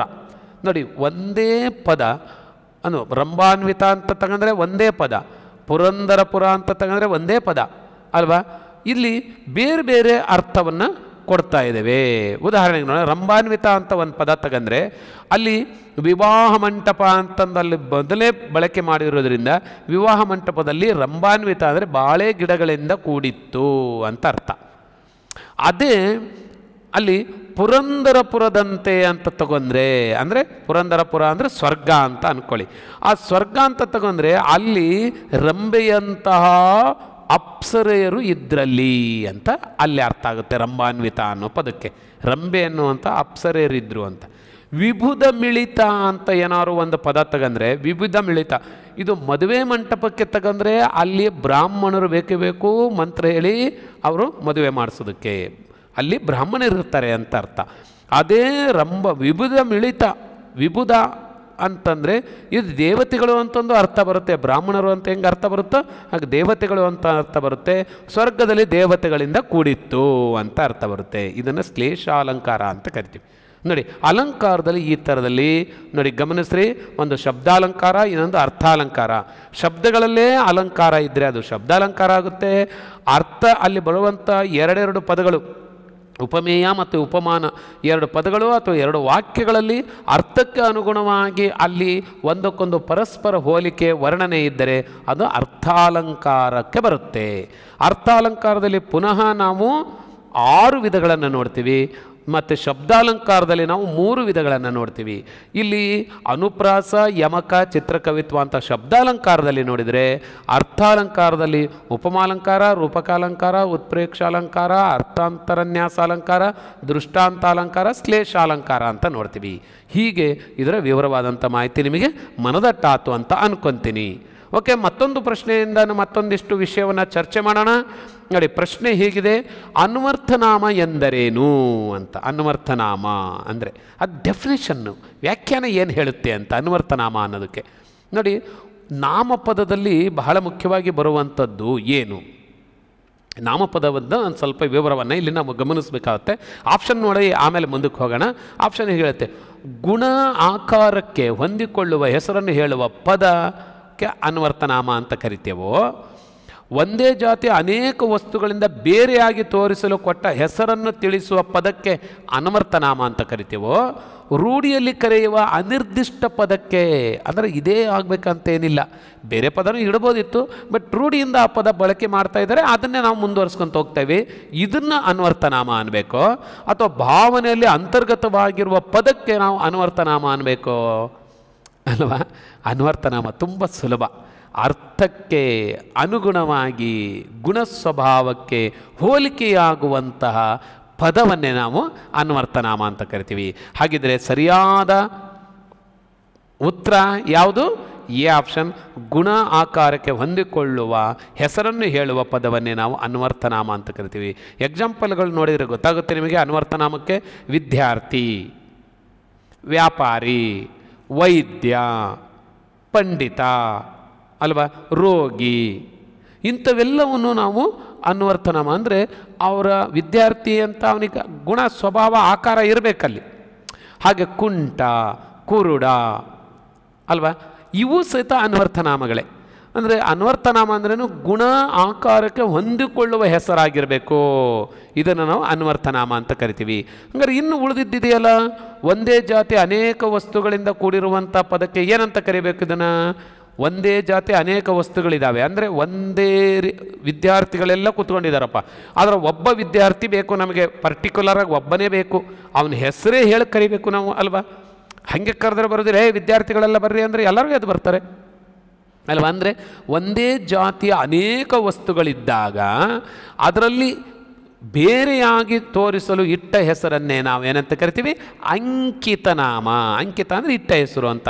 ಶಂಕರ ಅಥವಾ ರವೀಂದ್ರ ಅಥವಾ ಅಲ್ವಾ, ಹೀಗೆ ಬೇರೆ ಬೇರೆ ಹೆಸರಿನಿಂದ ಕರೆಯುವಂಥದ್ದನ್ನು ನಾವು ಇಟ್ಟ ಹೆಸರಾಗಿರೋದ್ರಿಂದ ಇದು ಅಂಕಿತನಾಮ ಅಂತ ಕರಿತೀವಿ. ಇನ್ನೊಂದಿದೆ, ರೂಢಿಯಲ್ಲಿ ಕರೆಯುವ ಅನಿರ್ದಿಷ್ಟ ಪದ. ಹಾಗೆ ಕರಿಬೇಕು ಅಂತೇನಿಲ್ಲ, ರೂಢಿಯಲ್ಲಿ ಕರಿತಾ ಇದ್ದಾರೆ, ಹಾಗೆ ಕರಿತಾ ಮುಂದೆ ಹೋಗ್ತಾ ಇದ್ದೇವೆ, ಇದನ್ನು ರೂಢನಾಮ ಅಂತ ಕರಿತೀವಿ. ರೂಢಿ ಅಂತ ಬಂದುಬಿಟ್ಟಿದೆ ನೋಡಿ, ರೂಢನಾಮ. ಇನ್ನೊಂದಿದೆ, ಭಾವನೆಯಲ್ಲಿ ಅಂತರ್ಗತವಾಗಿರುವ ಪದ, ಇದು ಭಾವನಾಮ. ತುಂಬ ಸುಲಭ. ಓಕೆ, ಹೀಗೆ ನಾವು ನಾಮಪದಗಳನ್ನು ನಾವು ಇಲ್ಲಿ ಆಪ್ಷನನ್ನು ಅರ್ಥ ಮಾಡ್ಕೊಂಡ್ವಿ. ನಾಮಪದಗಳ ಸ್ವಭಾವ ಒಂದು ಸ್ವಲ್ಪ ಗಮನಿಸೋದಾದರೆ ನೋಡಿ, ನಾಮಪದಗಳು ಇಡೀ ನಮ್ಮ ಪದ ಸಮೂಹದಲ್ಲಿ ನಾವೇನಾದರೂ 1000 ಪದಗಳು ಅಂತ ತಗಂದರೆ ಸರಿಸುಮಾರು 800ಕ್ಕಿಂತ ಜಾಸ್ತಿ ಬರೀ ನಾಮಪದಗಳೇ ಇದ್ದಾವೆ. ಅಷ್ಟು ದೊಡ್ಡ ವ್ಯಾಪ್ತಿ. ಇಡೀ ಈ ನಾಮಪದಗಳನ್ನು ಮುಖ್ಯವಾಗಿ ಒಂದು 5-6 ವಿಧಗಳಲ್ಲಿ ನಾವು ವಿಂಗಡಿಸ್ತೀವಿ. ಅದರಲ್ಲಿ ಒಂದನೇದು ವಸ್ತುವಾಚಕ ನಾಮಪದ ಅಂತ. ಏನು ವಸ್ತುವಾಚಕ ಅಂದರೆ? ಇದರಲ್ಲಿ ವಸ್ತು ಅಂದರೆ ಏನು ಅಂತಂದರೆ ಮುಟ್ಟಬಹುದಾದ, ನೋಡಬಹುದಾದ ಎಲ್ಲ ವಸ್ತುಗಳನ್ನು ನಾವು ವಸ್ತು ಅಂತ ಕರಿತೀವಿ. ಇದರಲ್ಲಿ ಮನುಷ್ಯರಿರ್ಬೋದು, ಪ್ರಾಣಿಗಳಿರ್ಬೋದು, ಎಲ್ಲವೂ ವಸ್ತುವೇನೇ ಇಲ್ಲಿ ವ್ಯಾಕರಣ ದೃಷ್ಟಿಯಲ್ಲಿ. ಇದನ್ನು ಆಧರಿಸಿ ನಾವು ಮತ್ತೆ 3 ವಿಂಗಡಣೆ ಮಾಡ್ತೇವೆ ವಸ್ತುವಾಚಕದಲ್ಲಿ: ರೂಢನಾಮ, ಅಂಕಿತನಾಮ, ಮತ್ತೊಂದು ಅನ್ವರ್ಥನಾಮ ಅಂತ ಮತ್ತೆ 3 ವಿಧಗಳನ್ನು ಮಾಡ್ತೇವೆ. ರೂಢಿಗತವಾಗಿ ಬಂದರೆ ರೂಢನಾಮ, ಇಟ್ಟ ಹೆಸರಾದರೆ ಅಂಕಿತನಾಮ, ಅರ್ಥಕ್ಕೆ ಅನುಗುಣವಾಗಿ ಗುಣ ಸ್ವಭಾವವನ್ನು ಹೊಂದಿಕೊಳ್ಳುವಂತಿದ್ರೆ ಅನ್ವರ್ಥನಾಮ. ಒಂದಿಷ್ಟು ಎಕ್ಸಾಂಪಲ್ ನೋಡಿದರೆ ಗೊತ್ತಾಗುತ್ತೆ. ನದಿ, ಪರ್ವತ ಇದು ರೂಢನಾಮ. ನದಿಗೆ ತುಂಗಭದ್ರಾ, ಪರ್ವತಕ್ಕೆ ಹಿಮಾಲಯ ಪರ್ವತ, ನಂದಿ ಬೆಟ್ಟ, ಈ ಥರ ಹೆಸರಿಟ್ಟರೆ ಇದನ್ನು ಅಂಕಿತನಾಮ. ಅನ್ವರ್ಥನಾಮಕ್ಕೆ ವ್ಯಾಪಾರಿ, ಶಿಕ್ಷಕ, ಈ ಥರದ ಪದಗಳೆಲ್ಲ ಅನ್ವರ್ಥನಾಮ ಅಂತ ಕರಿತೀವಿ. ಇಲ್ಲಿ ಅನ್ವರ್ಥನಾಮಕ್ಕೆ ವೃತ್ತಿ ಇರುತ್ತೆ, ಗುಣ ಇರುತ್ತೆ, ಸ್ವಭಾವ ಇರುತ್ತೆ ಅಲ್ವಾ? ಇದನ್ನು ನಾವು ಅನ್ವರ್ಥನಾಮಕ್ಕೆ ಬರುವಂಥದ್ದು. ಇನ್ನೊಂದು ಥರದ ನಾಮಪದಗಳನ್ನು ನೋಡ್ತೀವಿ, ಗುಣವಾಚಕಗಳು ಅಂತ. ಗುಣವನ್ನು ಹೇಳಬೇಕು. ಇಲ್ಲಿ ಗಾತ್ರ ಇರ್ಬೋದು, ಸ್ಥಿತಿ ಇರ್ಬೋದು, ಮತ್ತು ಒಳಿತು ಕೆಡುಕುಗಳಾಗಿರ್ಬೋದು, ಇದನ್ನು ಗುಣ ಅಂತ ಕರಿತೀವಿ. ಒಳ್ಳೆಯ, ದೊಡ್ಡ, ಹೊಸತು, ಇವೆಲ್ಲ ಗುಣವಾಚಕಗಳು. ಇನ್ನೊಂದು ದಿಗ್ವಾಚಕಗಳು ಅಂತ ಇದಾವೆ ನಾಮಪದದಲ್ಲಿ, ದಿಕ್ಕನ್ನು ಸೂಚಿಸುವ ಪದಗಳು ಅಂತ. ಉದಾಹರಣೆಗೆ ಮುಖ್ಯವಾಗಿರುವಂಥ ದಿಕ್ಕುಗಳು, ಉಪದಿಕ್ಕುಗಳು, ಈ ಥರದ್ದೆಲ್ಲ ಬರುತ್ತೆ ಇದರಲ್ಲಿ. ಮತ್ತು ಕನ್ನಡ ದಿಕ್ಕುಗಳು, ಸಂಸ್ಕೃತ ದಿಕ್ಕುಗಳು ಸಹಿತ ನಾವು ಗುರುತಿಸ್ತೀವಿ. ಅದರಲ್ಲಿ ಮೂಡಣ, ಪಡುವಣ, ತೆಂಕಣ, ಬಡಗಣ, ಪೂರ್ವ, ಪಶ್ಚಿಮ, ಉತ್ತರ, ದಕ್ಷಿಣ, ಆಗ್ನೇಯ, ನೈಋತ್ಯ, ವಾಯವ್ಯ, ಈಶಾನ್ಯ, ಇವೆಲ್ಲವನ್ನು ನಾವು ದಿಗ್ವಾಚಕಗಳು ಅಂತ ಕರಿತೀವಿ. ಇನ್ನೊಂದು ಥರದ ಪದಗಳನ್ನು ನೋಡ್ತೀವಿ, ಸಂಖ್ಯಾವಾಚಕಗಳು. ಸಂಖ್ಯಾ ಸೂಚಕಗಳನ್ನು ಅಂದರೆ ನಂಬರ್ಗಳಲ್ಲಿ ಬರೆಯೋದನ್ನು ಪದಗಳಲ್ಲಿ ಹೇಳುವುದು, ಪದಗಳಲ್ಲಿ ಬರೆಯೋದನ್ನೇ ಸಂಖ್ಯಾವಾಚಕಗಳು ಅಂತ ಕರಿತೀವಿ. ಉದಾಹರಣೆಗೆ 10, 1 0 ಬರೆಯೋದನ್ನು 10 ಅಂತ ಹ ಮತ್ತು ತು ಬರೆದ್ರೆ ಅದು 10 ಅಂತ ಆಗುತ್ತೆ. ಈ ಹ ಮತ್ತು ತು ಏನು ಬರಿತೀವಿ ಅದನ್ನೇ ಸಂಖ್ಯಾವಾಚಕ ಅಂತ ಕರಿತೇವೆ, ಅದು ಸಂಖ್ಯಾವಾಚಕ. ಹಾಗೆ 80, 50 ಇವೆಲ್ಲ ಸಂಖ್ಯಾವಾಚಕಗಳು. ಈ ನಂಬರನ್ನು ಬಳಸಿ ಬರೆದ್ರೆ ಅದು ಸಂಖ್ಯಾ ಸೂಚಕಗಳು ಅಂತ ಆಗ್ತಾವೆ. ಇನ್ನೊಂದು ಥರದ ನಾಮಪದಗಳನ್ನು ನೋಡ್ತೀವಿ, ಸಂಖ್ಯೇಯ ವಾಚಕಗಳು ಅಂತ. ಸಂಖ್ಯೇಯ ಅಂದರೆ 3, 4ನೇ ಅಂದರೆ ಒಂದರಿಂದನೂ ಕಂಟಿನ್ಯೂ ಆಗುವಂಥದ್ದು, ಒಂದರಿಂದನೂ ಸೇರ್ಕೊಂಡು ಬರುವಂಥದ್ದು, ಇದನ್ನು ನಾವು ಸಂಖ್ಯೇಯ ವಾಚಕ ಅಂತ ಕರಿತೀವಿ. ಇನ್ನೊಂದಿದೆ ಭಾವವಾಚಕ. ಈಗಾಗಲೇ ಗೊತ್ತಾಗಿದೆ ನಿಮಗೆ, ಬಣ್ಣ, ಗಾತ್ರ ಇದನ್ನೆಲ್ಲ ನಾನು ಭಾವ ಅಂತ ಕರೆದೆ, ಭಾವನೆಗೆ ಸಂಬಂಧಪಟ್ಟಿದ್ದು. ಇದರ ಕೆಂಪು, ಹಿರಿದು, ಮಾಟ ಇವೆಲ್ಲ ಬಣ್ಣಕ್ಕೆ ಸಂಬಂಧಪಟ್ಟಿರೋದು. ಇನ್ನು ಪರಿಮಾಣವಾಚಕ, ಪ್ರಮಾಣವನ್ನು ಹೇಳುವಂಥದ್ದು, ಹಲವು, ಎಷ್ಟು, ಇನಿತು, ಅನಿತು, ಈ ಥರದ್ದೆಲ್ಲ ಪರಿಮಾಣವಾಚಕಗಳು ಅಂತ ಕರಿತೀವಿ. ಓಕೆ, ಇಷ್ಟು ನಾಮಪದಗಳಿಗೆ ಸಂಬಂಧಪಟ್ಟಿರುವಂಥ ಒಂದಿಷ್ಟು ಮಾಹಿತಿ. ಇನ್ನೊಂದು ಪ್ರಶ್ನೆಯನ್ನು ನೋಡೋಣ. ಬಂಡಣ ಪದದ ಸಮಾನಾರ್ಥಕ ಪದಗಳನ್ನು ಬರಿಬೇಕಿಲ್ಲಿ. ಸಮಾನಾರ್ಥಕ ಪದಗಳು, ಸಮಾನಾರ್ಥಕ ಪದಗಳು ಅಂದ ತಕ್ಷಣವೇ ಸ್ವಲ್ಪ ನಮಗೆ ಸ್ವಲ್ಪ ಡಿಕ್ಷನರಿಯನ್ನು ಓದಬೇಕಾಗುತ್ತೆ, ಅರ್ಥಕೋಶವನ್ನು ಓದಬೇಕಾಗುತ್ತೆ. ನಿಮಗೆ ಬಿಡುವಿದ್ದಾಗಿದ್ದಾಗ ಒಂದು ಅರ್ಧ ಗಂಟೆನಾದರೂ ಈ ಪದಕೋಶವನ್ನು ನೋಡಬೇಕು. ಅದರಲ್ಲೂ ಬಹಳ ಮುಖ್ಯವಾಗಿ 6, 7, 8, 9, 10, 11, 12 ಒಟ್ಟು 6, 7, 8, 9, 10, 11, 12 ಒಟ್ಟು 7 ತರಗತಿಯ ಪುಸ್ತಕಗಳನ್ನು, ಕನ್ನಡ ಪುಸ್ತಕಗಳನ್ನು ಸ್ವಲ್ಪ ನಾವು ತಿರುವು ಹಾಕಿದರೆ, ಅಲ್ಲಿ ಪದಗಳ ಅರ್ಥವನ್ನು ನೋಡಿದರೆ ಖಂಡಿತವಾಗೂ ನೀವು ಈ ಸ್ಪರ್ಧಾತ್ಮಕ ಪರೀಕ್ಷೆಗಳಲ್ಲಿ ಬರುವಂಥ ಸಮಾನಾರ್ಥಕ ಪದಗಳನ್ನು ಬರೀಬಹುದು. ಭಾಳ ಈಸಿ ಇರುತ್ತೆ. ಒಂದು ಉದಾಹರಣೆಗೆ ನೋಡೋಣ. ಇಲ್ಲಿ ಬಂಡಣ ಪದದ ಸಮಾನಾರ್ಥಕ ಪದ ಬರೀರಿ. ಏನು ಬಂಡಣ ಅಂದರೆ ಯುದ್ಧ, ಮಳಿಗೆ ಅನ್ನೋದು ಸರಿನೋ, ಯುದ್ಧ ಭೂಮಿ ಅನ್ನೋದು ಸರಿನೋ, ಮನೆ ಅಥವಾ ಗುಡಾಣ ಅನ್ನೋದು ಸರಿನೋ, ಯುದ್ಧ ಮತ್ತು ಕಾಳಗ ಅನ್ನೋದು ಸರಿನೋ? ನೋಡಿ, ಸಮಾನಾರ್ಥಕ ಅಂತಿದ್ದಂಗೆ ಒಂದು ಗಮನಕ್ಕೆ ಇಟ್ಕೋಬೇಕು, ಈ ಕೊಟ್ಟಂಥ ಆಪ್ಷನ್ನಲ್ಲೇ ನಾವು ಉತ್ತರ ಸಿಕ್ಕಿಬಿಡುತ್ತೆ ನಮಗೆ ಸಾಮಾನ್ಯವಾಗಿ. ಅಂದರೆ 2 ಪದಗಳು ಆಪ್ಷನ್ ಕೊಟ್ಟಿದ್ದಾರೆ, ಈ 2 ಆಪ್ಷನ್ಗಳು ಒಂದೇ ಅರ್ಥ ಬರುವಂತಿದ್ದರೆ ಅದು ಸಮಾನ ಅರ್ಥದ ಪದಗಳು ಅಷ್ಟೇ. ಉದಾಹರಣೆಗೆ ಯುದ್ಧ ಅನ್ನೋ ಪದಕ್ಕೆ ಮಳಿಗೆ ಅನ್ನೋ ಪದ ಹೊಂದಿಕೆ ಆಗುವುದಿಲ್ಲ. ಯುದ್ಧ ಅಂದರೆ ಬೇರೆ, ಮಳಿಗೆ ಅಂದ್ರೇ ಬೇರೆ ಅಲ್ವಾ? ಹಾಗೆ ಇನ್ನೊಂದು ಪದ ಇದೆ, ಆಪ್ಷನ್ ಇದೆ, ಯುದ್ಧ ಅಂತ ಕೊಟ್ಟು ಇನ್ನೊಂದು ಭೂಮಿ ಅಂತ ಕೊಟ್ಟಿದ್ದಾರೆ. ನೋಡಿ, ಯುದ್ಧ ಅಂದ್ರೇ ಬೇರೆ, ಭೂಮಿ ಅಂದರೆ ಅರ್ಥ ಬೇರೆ, 2 ಸಮಾನ ಅರ್ಥ ಆಗೋದೇ ಇಲ್ಲ. ಹಾಗಾಗಿ ಇನ್ನು ಪ್ರಶ್ನೆ ಪದಕ್ಕೆ ನಾವು ಹೋಲಿಕೆ ಮಾಡೋದೇ ಬೇಕಾಗಿಲ್ಲ. ಎಷ್ಟು ಈಸಿ ಇದೆ ನೋಡಿ ಅಲ್ವಾ? ಈ ಬಂಡಣ ಅನ್ಬೇಕಾದ್ರೆ ಅಲ್ಲಿ ಕೊಟ್ಟಿರುವಂಥ 2 ಉದಾಹರಣೆಗಳು ಸಮ ಇರಬೇಕು, ಹಾಗಿದ್ರೆ 3ನೇದಕ್ಕೆ ಸಮ ಆಗಿರುತ್ತೆ. ಅದು ಮನೆ ಮತ್ತು ಗುಡಾಣ ಇದು ಸಹಿತ ಒಂದಕ್ಕೊಂದು ಹೊಂದಾಣಿಕೆ ಇಲ್ಲ. ಇನ್ನೊಂದಿದೆ ನೋಡಿ, ಯುದ್ಧ ಮತ್ತು ಕಾಳಗ ಅಲ್ವಾ? ಕಾಳಗ, ಬಬ್ರುವಾಹನನ ಕಾಳಗ ಓದಿರ್ತೀವಿ ನಾವು, ಕಿರಾತಾರ್ಜುನನ ಕಾಳಗ ಓದಿರ್ತೀವಿ. ಕಾಳಗ, ಕಾಳಗ ಅಂದರೆ ಯುದ್ಧ ಅಂತ ಅರ್ಥ. ಯುದ್ಧ ಮತ್ತು ಕಾಳಗ 2 ಸಮಾನಾರ್ಥಕ ಪದಗಳು, ಹಾಗಾಗಿ ಅದು ಬಂಡಣ ಅನ್ನೋದಕ್ಕೂ ಸರಿ ಆಗಿಬಿಡುತ್ತೆ ಅಷ್ಟೇ. ಎಷ್ಟು ಈಸಿ ಇದೆ ನೋಡಿ. ಕೊಟ್ಟಂಥ ಆಪ್ಷನ್ನಲ್ಲೇ ನಾವು ಉತ್ತರವನ್ನು ಹುಡುಕುವಂಥ ಬುದ್ಧಿವಂತಿಕೆ ಇರಬೇಕು ಅಲ್ವಾ? ಹೀಗೆ ನಾವು ಉತ್ತರವನ್ನು ತುಂಬ ಸುಲಭವಾಗಿ ಗುರುತಿಸ್ಬೋದು. ಈಗ ಇನ್ನೊಂದು ಕ್ವಶನ್ ನೋಡ್ತಾ ಇದ್ದೀವಿ. ಇದು ಲೇಖಕರು ಮತ್ತು ಅವರ ಕೃತಿಯ ಪರಿಚಯ ನೋಡುವಂಥದ್ದು. ಇಲ್ಲಿದೆ, ನೆನಪಿನ ಹಕ್ಕಿ ಹಾರಲು ಬಿಟ್ಟು, ಇದು ಯಾರ ಕೃತಿ ಅಂತ ಕೇಳಿದ್ದಾರೆ. ನೆನಪಿನ ಹಕ್ಕಿ ಹಾರಲು ಬಿಟ್ಟು ಯಾರ ಕೃತಿ ಇದು? ನೋಡಿ, ನೆನಪಿನ ಹಕ್ಕಿ ಅಂತಿದ್ದಂಗೆ ನಮಗೆ ಭಾಳ ಸ್ಪಷ್ಟವಾಗಿ ಗೊತ್ತಾಗಬೇಕು. ನೆನಪು ಅಂದರೆ ಏನರ್ಥ? ನಾವು ಈಗಾಗಲೇ ಒಂದು ಹಂತದಲ್ಲಿ ಬೆಳೆದಿದ್ದಾನೆ ಒಬ್ಬ ಲೇಖಕ, ಅವನ ನೆನಪುಗಳನ್ನು ಮತ್ತೇನು ಮಾಡ್ಕೊತಿದ್ದಾನೆ, ಅವನು ಮತ್ತೆ ರಿಕಾಲ್ ಮಾಡ್ಕೊತಿದ್ದಾನೆ. ಅಂದರೆ ಏನರ್ಥ? ಆತ್ಮಚರಿತ್ರೆ ಬರಿತಿದ್ದಾನೆ ಅಂತ ಅರ್ಥ. ಆತ್ಮಚರಿತ್ರೆ, ಆಟೋಬಯೋಗ್ರಫಿಯನ್ನು ಬರಿತಾ ಇದ್ದಾನೆ. ಆಟೋಬಯೋಗ್ರಫಿ ಅಥವಾ ಆತ್ಮಚರಿತ್ರೆ ಬರೆಯುತ್ತಿದ್ದಾನೆ, ತನ್ನ ಆತ್ಮಚರಿತ್ರೆ ಬರೆಯುತ್ತಿದ್ದಾನೆ. ಒಂದು ಸ್ವಲ್ಪ ನಮಗೆ ಈ ಕವಿಗಳ ಆತ್ಮಚರಿತ್ರೆಗಳು ಗೊತ್ತಿರಬೇಕು. ಮುಂದಿನ ನಾನು ತರಗತಿಯಲ್ಲಿ ಮತ್ತೆ ನೆಕ್ಸ್ಟು ಇದನ್ನು ಕಂಟಿನ್ಯೂ ಮಾಡಿದಾಗ ನಾನು ಮುಂದಿನ ತರಗತಿಗಳಲ್ಲಿ ಪ್ರಮುಖವಾಗಿರುವಂಥ ಕವಿಗಳು ಮತ್ತು ಅವರ ಆತ್ಮಚರಿತ್ರೆಗಳ ಒಂದು ಅಥವಾ ಪ್ರಮುಖ ಕೃತಿಗಳ ಪರಿಚಯವನ್ನು ಮಾಡಿಸುವಂಥ ಒಂದು ವಿಡಿಯೋನ ಒಂದೆರಡು ವಿಡಿಯೋಗಳನ್ನು ಮಾಡೋನಿದ್ದೀನಿ. ಹಾಗಾಗಿ ನೀವು ನಮ್ಮ ಸಾಧನಾ ಅಕಾಡೆಮಿಯ ಜೊತೆಯಲ್ಲಿ ಸದಾ ಇನಿ, ಆವಾಗ ಖಂಡಿತವಾಗೂ ಇಂಥ ಉತ್ತಮವಾಗಿರ್ತೋ ಉಪಯುಕ್ತವಾಗಿರುವಂಥ ವಿಡಿಯೋಗಳು ನಿಮಗೆ ಲಭ್ಯ ಆಗುತ್ತೆ. ಹೇಳ್ತೀವಿ, ಇಲ್ಲಿ ಆಪ್ಷನ್ ಕೊಟ್ಟಿದ್ದಾರೆ. ಗಿರೀಶ್ ಕಾರ್ನಾಡ್ ಗೊತ್ತಿರುವಂಥದ್ದು, ಹಾಗೆಯೇ ಇನ್ನೊಂದು ಪುರುಷೋತ್ತಮ ಬಿಳಿಮಲೆ, ಮತ್ತೊಂದು ಮೂಡ್ನಾಕುಡು ಚಿನ್ನಸ್ವಾಮಿ, ಮತ್ತು ಪ್ರತಿಭಾ ನಂದಕುಮಾರ್. ಇವರ ಆತ್ಮಚರಿತ್ರೆಗಳು ಒಂದು ಸ್ವಲ್ಪನಾರು ನಾವು ಅಧ್ಯಯನ ಮಾಡಬೇಕಾಗತ್ತೆ. ಅಧ್ಯಯನ ಮಾಡಲಿದ್ರೆ ಬರೆಯೋಕ್ಕಾಗೋದಿಲ್ಲ. ಒಂದೇನೋ ಗೊತ್ತಾಗ್ಬೋದು, ಗಿರೀಶ್ ಕಾರ್ನಾಡದ್ದು ಪತ್ರಿಕೆಯಲ್ಲಿ ಬರ್ತಾಯಿತ್ತು, ಆಡಾಡ್ತಾ ಆಯಸ್ಸು ಅಂಥೇಳಿ ಬರ್ತಾಯಿತ್ತು. ಹಂಗೆ ತಕ್ಷಣವೇ ಅಂಥದನ್ನು ಗುರುತಿಸ್ಬೋದು. ಯಾಕಂದರೆ ದೊಡ್ಡ ಕವಿ, ಜ್ಞಾನಪೀಠ ಪ್ರಶಸ್ತಿ ವಿಜೇತರು, ಹೀಗಾಗಿ ಅವ್ರ ಕಡೆ ಒಂದು ಸ್ವಲ್ಪ ಗಮನಿಸ್ತಾ ಇರ್ತೀವಿ. ಆದರೆ ಪುರುಷೋತ್ತಮ ಬಿಳಿಮಲೆ, ಮೂಡ್ನಾಕುಡು ಚಿನ್ನಸ್ವಾಮಿ, ಪ್ರತಿಭಾ ನಂದಕುಮಾರ್ ಈಗೀಗ ಪ್ರಚಾರದಲ್ಲಿರುವಂಥ ಪ್ರತಿಭಾವಂತ ಕವಿಗಳಾಗಿ ಈಗ ಗುರುತಿಸಲ್ಪಡ್ತಾ ಇದ್ದಾರೆ. ಹಾಗಾಗಿ ಇವ್ರ ಬಗ್ಗೆನೂ ಸಹಿತ ಅಧ್ಯಯನ ಮಾಡಬೇಕಾಗುತ್ತೆ. ನಾವು ಆಧುನಿಕ ಕನ್ನಡ ಸಾಹಿತ್ಯವನ್ನು ನೋಡಬೇಕಾಗುತ್ತೆ.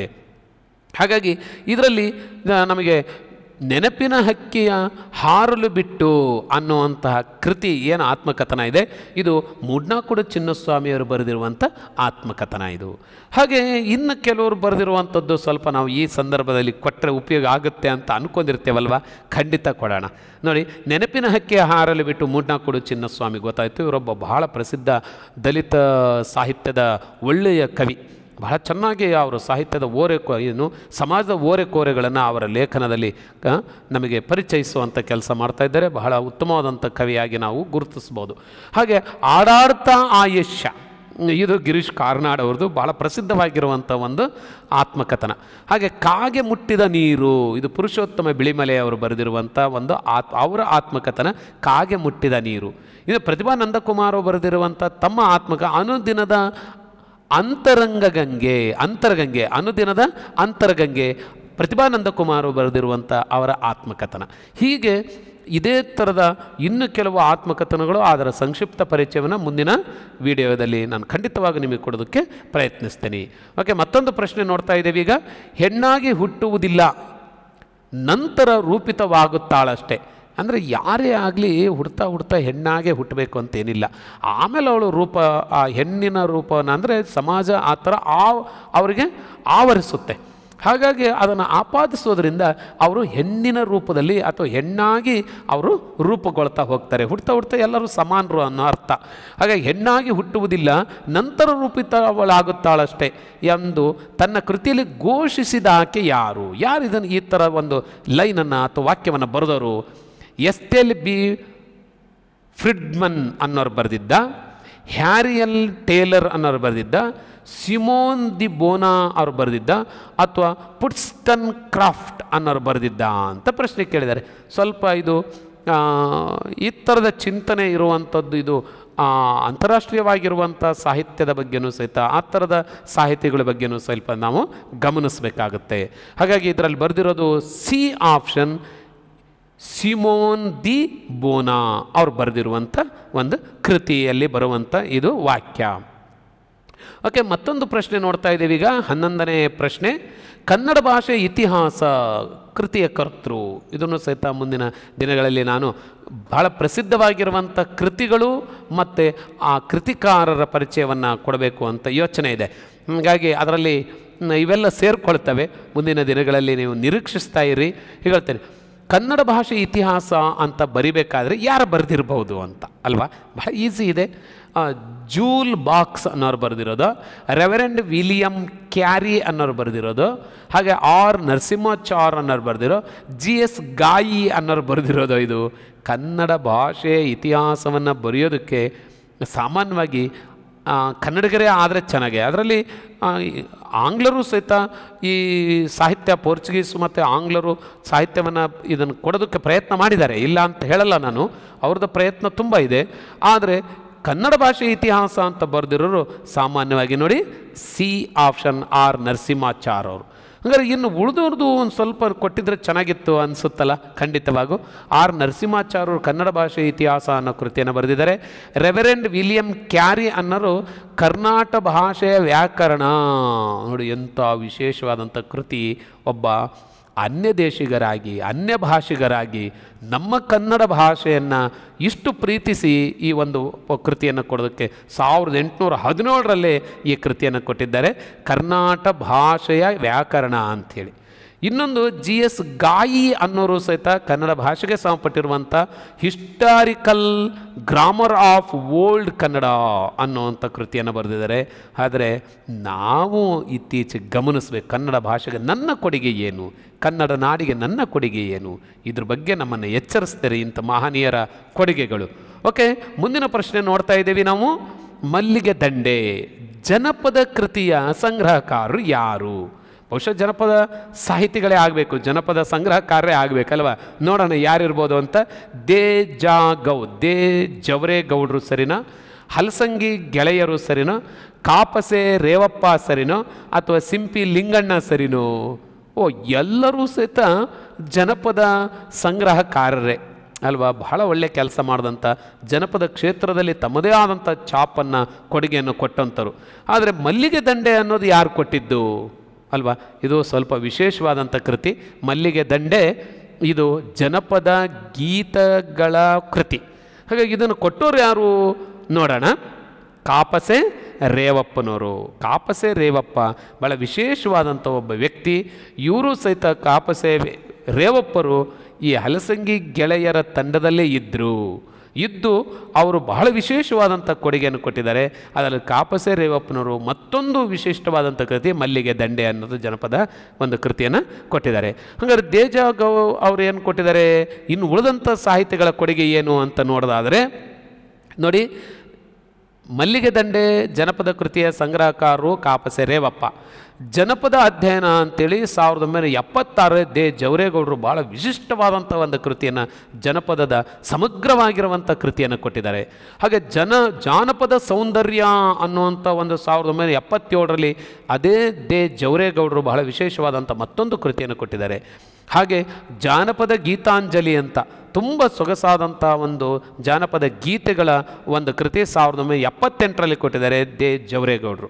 ಹಾಗೆಯೇ ಗರತಿಯ ಹಾಡು ಹಲಸಂಗಿ ಗೆಳೆಯರು ಇವರೆಲ್ಲ ಸೇರಿಕೊಂಡು ಮಾಡಿರುವಂಥದ್ದು. ಯಾರವರು? ಮಧುರ ಚೆನ್ನ ಇದರ ಪ್ರಮುಖವಾಗಿರುವಂಥ ಒಬ್ಬ ಗೆಳೆಯರು. ಹಾಗೆ ಸಿಂಪಿಲಿಂಗಣ್ಣ, ಪಿ ಧೂಲಾ ಸಾಹೇಬ ಮತ್ತು ಕಾಪಸೆ ರೇವಪ್ಪ ಇವರೆಲ್ಲ ಹಲಸಂಗಿ ಗೆಳೆಯರು ಅನ್ನುವಂಥ ಒಂದು ತಂಡವನ್ನು ಕಟ್ಟಿಕೊಂಡು ಜನಪದದ ಕೆಲಸವನ್ನು ಮಾಡಿದ್ದಾರೆ. ಹಾಗೆ ಉತ್ತರ ಕರ್ನಾಟಕ ಜನಪದ ಕಥೆಗಳು ಅಂತೇಳಿ ಸಿಂಪಿ ಲಿಂಗಣ್ಣವರು ಕೊಟ್ಟಿರುವಂಥ ಒಂದು ಕೃತಿ. ಇದರಲ್ಲಿ ಮುಂದಿನ ಪರೀಕ್ಷೆಯಲ್ಲಿ ಈ ಥರದ ಯಾವುದೇ ಒಂದು ಪ್ರಶ್ನೆ ಬರಬಹುದು. ಇನ್ನೊಂದು ಸಮಾನಾರ್ಥಕ ಪದಗಳಿಗೆ ಸಂಪಟ್ಟಿರುವಂಥ ಒಂದು ಒಂದು ಪ್ರಶ್ನೆ ಕೊಟ್ಟಿದ್ದಾರೆ. ಭಾಳ ಸೂಕ್ಷ್ಮವಾಗಿ ಇಲ್ಲಿ ಆಪ್ಷನ್ಗಳನ್ನು ಗಮನಿಸಿದರೆ ಸಮಾನಾರ್ಥಕ ಪದಗಳನ್ನು ಖಂಡಿತವಾಗೂ ವೃತ್ತಿಸ್ಬೋದು. ಅಲ್ಲಿ ನೋಡಿದರೆ ಗೊತ್ತಾಗುತ್ತೆ ನಿಮಗೆ. ತರಿ ಇದರ ಸಮಾನಾರ್ಥಕ ಪದಗಳು. ತರಿ ಬಹುಶಃ ಆ ಪ್ರಶ್ನೆ ಹಿಡ್ಕೊಂಡು ಹೋಗೋದಕ್ಕಿಂತ ಉತ್ತರ ಹುಡುಕೋದೇ ಸುಲಭ ಅಂತ ಅನಿಸುತ್ತೆ ನನಗೆ. ಉತ್ತರ ಒಂದೊಂದೇ ಆಪ್ಷನ್ ಗಮನಿಸ್ರಿಗೆ ಎಷ್ಟು ಸುಲಭ ನೋಡಿ ನೋಡೋದು. ಎಲ್ಲರೂ ಎಂಥರಾದರೂ ಇದನ್ನು ಹುಡುಕ್ಬೋದು ನೋಡಿ. ಕಡಿ, ಕತ್ತರಿಸು, ಛೇದಿಸು, ಕೀಳು. ಬಹುಶಃ ಇದು ಸರಿ ಉತ್ತರ ಆಗಬಹುದೇನೋ. ಕಡಿ ಅಂದರೆ ಕತ್ತರಿಸೋದು, ಕತ್ತರಿಸು ಅಂತಂದು ಬಂದ್ಬಿಡ್ತು. ಛೇದಿಸು ಮತ್ತು ಕೀಳು ಇರ್ಬೋದೇನೋ ಬಹುಶಃ. ಆದರೆ ಕತ್ತರಿಸೋದಕ್ಕೂ ಕೀಳೋದಕ್ಕೂ ಸ್ವಲ್ಪ ವ್ಯತ್ಯಾಸ ಅನಿಸುತ್ತಲ್ವ. ಹಾಗಾಗಿ ಆ ಕೀಳು ಅನ್ನೋದು ಇರೋದ್ರಿಂದ ಸ್ವಲ್ಪ ಇದಕ್ಕೆ ಮುಂದಿನ ಆಪ್ಷನ್ ನೋಡಬೇಕು ಅನಿಸುತ್ತೆ. ಮುಂದಿನ ಆಪ್ಷನ್ ನೋಡೋಣ, ಗೊತ್ತಾಗುತ್ತೆ ಅವಾಗ. ಕೀಳು, ಪೀಡೆ, ಕತ್ತರಿಸು, ಛೇದಿಸು. ಬಹುಶಃ ಪೀಡೆ ಅನ್ನೋದು ಈ ಉಪದ್ರ ಕೊಡುವಂಥ ಒಂದು ಜೀವಿ ಅಥವಾ ಒಂದು ಹುಳ. ಇದನ್ನು ಪೀಡೆ ನಾಶಕಗಳು ಅಂಥೇಳಿ ಈ ಔಷಧಿಗಳನ್ನು ಸಿಂಪಡಿಸ್ತಿರ್ತಾರೆ, ನೋಡಿರ್ಬೋದು ನೀವು ಅಲ್ವಾ. ಕೆಮಿಕಲ್ಸ್ ಆ್ಯಂಡ್ ಫರ್ಟಿಲೈಸರ್ಸ್ ಅಂಗಡಿಗಳಲ್ಲಿ ಕೀಡೆಗಳು, ಪೀಡೆಗಳು ಅಂತ ಬಳಕೆ ಮಾಡ್ತಾರೆ, ತೊಂದರೆ ಕೊಡುವು ಅಂತ ಅರ್ಥ. ಹಾಗಾಗಿ ಇದು ಕತ್ತರಿಸಿ ಅನ್ನೋದಕ್ಕೂ ಈ ಪೀಡೆ ಅನ್ನೋದಕ್ಕೂ ವ್ಯತ್ಯಾಸ ಇದೆ. ಹಾಗಾಗಿ ಇದು ಈ ಆಪ್ಷನ್ನಲ್ಲಿ ಇದು ಒಂದು ಸಮಾನಾರ್ಥಕ ಪದ ಅಲ್ಲ. ಒಟ್ಟು 4 ಪದಗಳಿದ್ದಾವೆ. ಅವು ಯಾವನ ಸಮಾನಾರ್ಥ ಇದ್ದರೆ ತರಿ ಅನ್ನೋದಕ್ಕೂ ಸಮಾನಾರ್ಥಕ ಆಗುತ್ತೆ. 5ನೇ ಪದವಾಗ ಅದನ್ನು ಬಳಸ್ಕೋಬೋದು. ಹಾಗಾಗಿ ಈ ಪೀಡೆ ಅನ್ನೋದು 2ನೇ ಆಪ್ಷನ್ ಬರುವುದೇ ಇಲ್ಲ ಅಂತ ಡಿಸೈಡ್ ಮಾಡಿಬಿಡ್ಬೋದು. ನೆಕ್ಸ್ಟ್ 3ನೇ ಆಪ್ಷನ್ ಏನಾದ್ರು ಬರ್ಬೋದಾ ನೋಡೋಣ. ಕತ್ತರಿಸು, ಮರ, ತರುಣಿ, ಕಡಿ. ಓ, ಓಹ್, ಇದು ಯಾಕೂ ಸರಿ ಹೋಗಲಿಲ್ಲ, ಯಾಕೆ? ಎಸ್, ಗೆಸ್ ಮಾಡಿ ನೋಡೋಣ. ಕರೆಕ್ಟ್, ಕತ್ತರಿಸು ಕಡಿ ಸರಿ. ಆದರೆ ಮರ ಅನ್ನೋದು ಒಂದು ಮರಕ್ಕೆ ಅರ್ಥ, ಕತ್ತರಿಸು ಅನ್ನೋದಕ್ಕೂ ಮರಕ್ಕೂ ಸಂಬಂಧನೇ ಇಲ್ಲ. ಇನ್ನೊಂದು ತರುಣಿ ಅಂತೆ, ತರುಣಿ ಅಂದರೆ ಹುಡುಗಿ ಅಂತ ಅರ್ಥ. ಹುಡುಗಿ ಅನ್ನೋದಕ್ಕೂ ಕತ್ತರಿಸು ಕಡಿ ಅನ್ನೋದಕ್ಕೂ ಸಂಬಂಧನೇ ಇಲ್ಲ. ಹಾಗಾಗಿ ಇವು ಸಮಾನಾರ್ಥಕ ಪದ ಆಗೋಕ್ಕೆ ಸಾಧ್ಯವೇ ಇಲ್ಲ. ಹಂಗಾಗಿ 3ನೇ ಆಪ್ಷನ್ ತೆಗೆದುಹಾಕ್ಬಿಟ್ವಿ. 2ನೇ ಆಪ್ಷನ್ 3ನೇ ಆಪ್ಷನ್ ಹೋಗ್ಬಿಡ್ತು. 4ನೇ ಆಪ್ಷನ್ ಏನಾದ್ರು ಇರ್ಬೋದನ್ನು ನೋಡೋಣ. ಕಡಿ, ಕೀಳು, ಮರ, ಕತ್ತರಿಸು. ಇಲ್ಲೂ ಮರ ಬಂದ್ಬಿಡ್ತು. ಮರನೇ ಬೇರೆ, ಕತ್ತರಿಸು ಅನ್ನೋ ಅರ್ಥನೇ ಬೇರೆ. ಕತ್ತರಿಸು ಕ್ರಿಯಾಪದ, ಮರ ನಾಮಪದ, ಎರಡಕ್ಕೂ ಸರಿ ಹೋಗೋದೇ ಇಲ್ಲ. ಹಾಗಿದ್ದರೆ 4ನೇ ಆಪ್ಷನ್ನೂ ಅಲ್ಲ. ಈಗ ಮತ್ತು ಯಾವುದಕ್ಕೆ ಬಂದ್ವೀಗ? ಎಸ್, ಸರಿಯಾದ ಉತ್ತರ 1ನೇ ಆಪ್ಷನ್. ಕಡಿ, ಕತ್ತರಿಸು, ಛೇದಿಸು, ಕೀಳು, ಕಿತ್ತಾಕು, ತೆಗೆದುಹಾಕು, ನಾಶ ಮಾಡು, ಇಲ್ಲದಂತೆ ಮಾಡು ಅಂತ ಅರ್ಥ ಅಷ್ಟೇ. ಹಾಗಾಗಿ ತರಿ, ಕಡಿ, ಕತ್ತರಿಸು, ಛೇದಿಸು, ಕೀಳು ಇವು 5 ಪದನೂ ಸಮಾನಾರ್ಥಕ ಪದಗಳಾಗಿ ಬಳಸಬಹುದು. ಹಾಗಾಗಿ ಸರಿಯಾದ ಆಪ್ಷನ್ ಎ. ಮತ್ತೊಂದು ಪ್ರಶ್ನೆ ನೋಡ್ತಾ ಇದ್ದೀವಿ ಈಗ. ಇದು ಸಹಿತ ಸಮಾನಾರ್ಥಕ ಪದದ ಮೇಲೆ ಕೇಳುವಂಥ ಪ್ರಶ್ನೆನೇ. ಬಿಂಕ ಬೆಡಗು ಅಂತ ಇದೆ. ಬಿಂಕ ಬೆಡಗು ನೋಡಿ, ಇದು ಸ್ವಲ್ಪ ಸುಲಭ ಇದೆ. ಅವುಗಳ ಸಮಾನಾರ್ಥಕ ಪದಗಳನ್ನು ನೋಡಬೇಕೀಗ. ಸಮಾನಾರ್ಥಕ ಪದಗಳು ನೋಡೋಣ. ಹಂಗೇನಾರು ಈಗ 13ನೇ ಕ್ವಶನ್ ನೋಡಿದ್ವಲ್ಲ, ಆ ಥರ ಏನಾರು ಹುಡುಕ್ಬೋದಾ ನೋಡೋಣ. ಸೊಗಸು, ಅಂದ, ಬಹುಶಃ ಹತ್ತಿರ ಇದೆ ಅಂತ ಅನ್ನಿಸ್ತೈತಿ, ನೋಡೋಣ. ಇನ್ನೊಂದಿದೆ ಚಂದ, ರೀತಿ, ಇದು ಯಾಕೋ ಸರಿ ಹೋಗಲಿಕ್ಕಿಲ್ಲ. ಇನ್ನೊಂದು ನೋಡೋಣ. ಸೆಳೆತ, ನಾವಿನ್ಯ, ಸ್ವಲ್ಪ ಬಿಂಕ ಬೆಡಗು ಅನ್ನೋದಕ್ಕೆ ಸೆಳೆತ ನಾವಿನ್ಯ ಬರ್ಬೋದಾ? ನಾವಿನ್ಯ ಅಂದ್ರೆ ಹೊಸದು ಅಂತ ಅರ್ಥ, ಅದು ಸರಿ ಹೋಗಲಿಕ್ಕಿಲ್ಲ. ನೋಡೋಣ. ಚಂದ, ಸೆಳೆತ, ಯಾಕೋ ಸ್ವಲ್ಪ ಕಷ್ಟ ಆಯಿತು ಅಲ್ವಾ? ಹಾಗಿದ್ರೆ ಬಿಂಕ ಬೆಡಗು ಅನ್ನೋದಕ್ಕೆ ಸರಿಯಾದ ಆಪ್ಷನ್ ಆಗಿರ್ಬೋದು. ಹೆಂಗಿದ್ರೆ ನೋಡಿ, ಭಾಳ ಸುಲಭ ನಮಗೆ. ಓ, ಏನು ಬಿಂಕ ಬೆಡಗು ತೋರಿಸ್ತಾ ಇದೆ ಅಂದರೆ ಏನು ಅರ್ಥ? ಅಂದ, ಚಂದ, ಸೊಗಸು ಅಂತಂದೇ ಅರ್ಥ. ಹಾಗೆ ಬಿಂಕ, ಬೆಡಗು, ಸೊಗಸು, ಅಂದ ಇವೆಲ್ಲವೂ ಸಮಾನಾರ್ಥಕ ಪದ ಆಗುತ್ತೆ ಅಂತ ಅಂದ್ಕೊಂಡಿದ್ದೀನಿ. ಹೌದು, ಎ ಆಪ್ಷನ್. ಸೊಗಸು, ಅಂದ, ಬಿಂಕ, ಬೆಡಗು ಇವೆಲ್ಲವೂ ಚಂದ ಅನ್ನೋದಕ್ಕೆ, ಸೊಗಸು ಅನ್ನೋದಕ್ಕೆ ಬಳಸುವಂಥ ಪದಗಳಾಗ್ತವೆ. ಆದರೆ ಚಂದ, ರೀತಿ, ರೀತಿ ಅಂದರೆ ವಿಧ ಆಗಿಬಿಡ್ತು. ಚಂದ ಅದು ಅದೇ ಬೇರೆ, ಇದೇ ಬೇರೆ ಅನಿಸುತ್ತೆ, ಸಮಾನಾರ್ಥಕ ಆಗೋದಿಲ್ಲ. ಸೆಳೆತ ಅಂದರೆ ಆಕರ್ಷಣೆ, ನಾವಿನ್ಯ ಅಂದರೆ ಹೊಸದು, ಇದೂ ಸಹಿತ ಅಡ್ಜಸ್ಟ್ ಆಗೋದಿಲ್ಲ. ಚಂದ, ಸೆಳೆತ, ಚಂದ ಅನ್ನೋದಕ್ಕೆ ಬಳಸ್ಬೋದು, ಆದರೆ ಸೆಳೆತ ಅನ್ನೋದು ಆಗೋದಿಲ್ಲ, ಆಕರ್ಷಣೆ ಅಂತ ಆಗುತ್ತೆ. ಹಾಗಾಗಿ ಇದರಲ್ಲಿ ಸರಿಯಾದ ಆಪ್ಷನ್ ಎ ಆಪ್ಷನ್ ಆಗುತ್ತೆ. ಓಕೆ, ಈಗ ಮತ್ತೊಂದು ಥರದ ಪ್ರಶ್ನೆಗಳನ್ನು ಕೇಳ್ತಾರೆ. ಏನಂದರೆ ಇಂಗ್ಲೀಷ್ ಪದಕ್ಕೆ ಸರಿಯಾದ ಕನ್ನಡದ ಅರ್ಥ ಪದ ಯಾವುದು ಅಂತ, ಅಥವಾ ಕನ್ನಡ ಪದ ಕೊಡ್ತಾರೆ, ಅದಕ್ಕೆ ಸರಿಯಾದ ಇಂಗ್ಲೀಷ್ ಪದ ಯಾವುದು ಅಂತ. ಈ ಥರದಲ್ಲಿ ಪ್ರಶ್ನೆ ಇರುತ್ತೆ. ಒಂದು ವಾಕ್ಯದಲ್ಲಿ ಹೀಗಿದೆ: ಈ ಕೆಳಗಿನ ವಾಕ್ಯದಲ್ಲಿನ ಇಂಗ್ಲೀಷ್ ಪದದ ಕನ್ನಡ ರೂಪ ಬರೆಯಿರಿ ಅಂತ ಕೇಳಿದ್ದಾರೆ. ಇಂಗ್ಲೀಷ್ ಪದ ಇದೆ, ಅದ್ರ ಕನ್ನಡ ರೂಪ ಬರೀರಿ ನೀವು ಅಂತಂದಂಗೆ. ಉದಾಹರಣೆಗೆ, ಪೋಷಕರ ಪ್ರೆಸೆನ್ಸ್ನಲ್ಲಿ ತೀರ್ಮಾನಿಸಲಾಯಿತು. ಇದು ತುಂಬ ಸರಿ ಬಳಸ್ತೀವಿ ನಾವು. ಈ ಥರ ನಾವು ಕನ್ನಡ ಭಾಷೆ ಮಾತಾಡ್ತಾ ಇಂಗ್ಲೀಷ್ ಪದಗಳನ್ನು ಬಳಸ್ತಾ ಇರ್ತೀವಿ. ಏನು ಅಂದರೆ ಅದಕ್ಕೆ ಸೂಕ್ತ ಅನಿಸುತ್ತೆ ಅಂತ. ಸರಿಯಾದ ಪದ ಕನ್ನಡದಲ್ಲಿ ಗೊತ್ತಿಲ್ಲದೆ ಇರೋದರಿಂದ ಅಥವಾ ನಾವು ಕಲ್ತಿಲ್ಲದೆ ಇರೋದರಿಂದ ನಾವು ಇಂಗ್ಲೀಷ್ ಪದ ಬಳಕೆ ಮಾಡಿಬಿಡ್ತೇವೆ, ಬಹಳ ಬಳಕೆಯಲ್ಲಿರೋದರಿಂದ. ಹಾಗಾಗಿ ನಾವು ಇಂಗ್ಲೀಷ್ ಪದದ ಬದಲು ಸರಿಯಾದ ಕನ್ನಡ ಪದನೇ ಬಳಸ್ಬೋದಾ? ಹಾಗಿದ್ರೆ ಯಾವುದಿದ್ರಲ್ಲಿ ಅಂತ. ಪ್ರೆಸೆನ್ಸ್ನಲ್ಲಿ ತೀರ್ಮಾನಿಸಲಾಯಿತು. ಏನು ಪ್ರೆಸೆನ್ಸ್ ಅಂದ್ರೇನು? ಅಲ್ಲಿ 4 ಆಪ್ಷನ್ ಕೊಟ್ಟಾರೆ. ನಿರ್ದೇಶನ ಅನ್ನೋದು ಸರಿನಾ? ಬಹುಶಃ ಆಗಲಿಕ್ಕಿಲ್ಲ. ಯಾಕೆಂದರೆ ನಿರ್ದೇಶನ ಅಂದರೆ ಡೈರೆಕ್ಷನ್ನಲ್ಲಿ ಅಂತ ಅರ್ಥ ಆಗುತ್ತೆ. ಇಲ್ಲಿ ಪ್ರೆಸೆನ್ಸ್, ಪ್ರೆಸೆಂಟ್ ಅಂದರೆ ಏನಂಗಾರೆ ಎಸ್ ನಮಗೆ ಗೊತ್ತಿದೆ. ನಿಮಗೆ ಶಾಲೆಯಲ್ಲೆಲ್ಲ ಆಬ್ಸೆಂಟ್, ಪ್ರೆಸೆಂಟ್, ನಿಮ್ಮ ಪ್ರೆಸೆನ್ಸ್ನಲ್ಲೇ ಮಾಡಿದ್ವಲ್ರಿ ಅಂತಿರ್ತಾರೆ. ಏನು ಪ್ರೆಸೆನ್ಸ್ ಅಂದರೆ ನೋಡೋಣ. 1ನೇ ಆಪ್ಷನ್ ಅಂತೂ ಬರೋದೇ ಇಲ್ಲ. 2ನೇ ಆಪ್ಷನ್ ಅಧಿಕೃತ ಅನ್ನೋದು ಸರಿನಾ? ಮತ್ತೊಂದಿದೆ ಸಮ್ಮುಖ ಅನ್ನೋದು ಸರಿನಾ? ಅಥವಾ ಜೊತೆಯಲ್ಲಿ ಅಂತ ಅನ್ನೋದು ಸರಿನಾ? ನೋಡಿ, ಇವು 3ರಲ್ಲಿ ಅಧಿಕೃತ ಅನ್ನೋದು ಸರಿ ಹೋಗಲಿಕ್ಕಿಲ್ಲ ಅಲ್ವಾ? ಅಧಿಕೃತ ಅಂದರೆ ಅರ್ಥ ಏನು? ಸರಿ ಹೋಗಲಿಕ್ಕಿಲ್ಲ. ಇನ್ನೊಂದು ಸಮ್ಮುಖ ಅಂತ ಇದೆ. ಸಮ್ಮುಖ ಅಂದರೆ ನಿಮ್ಮ ಎದುರಿಗೆ ಅಂತ ಅರ್ಥ.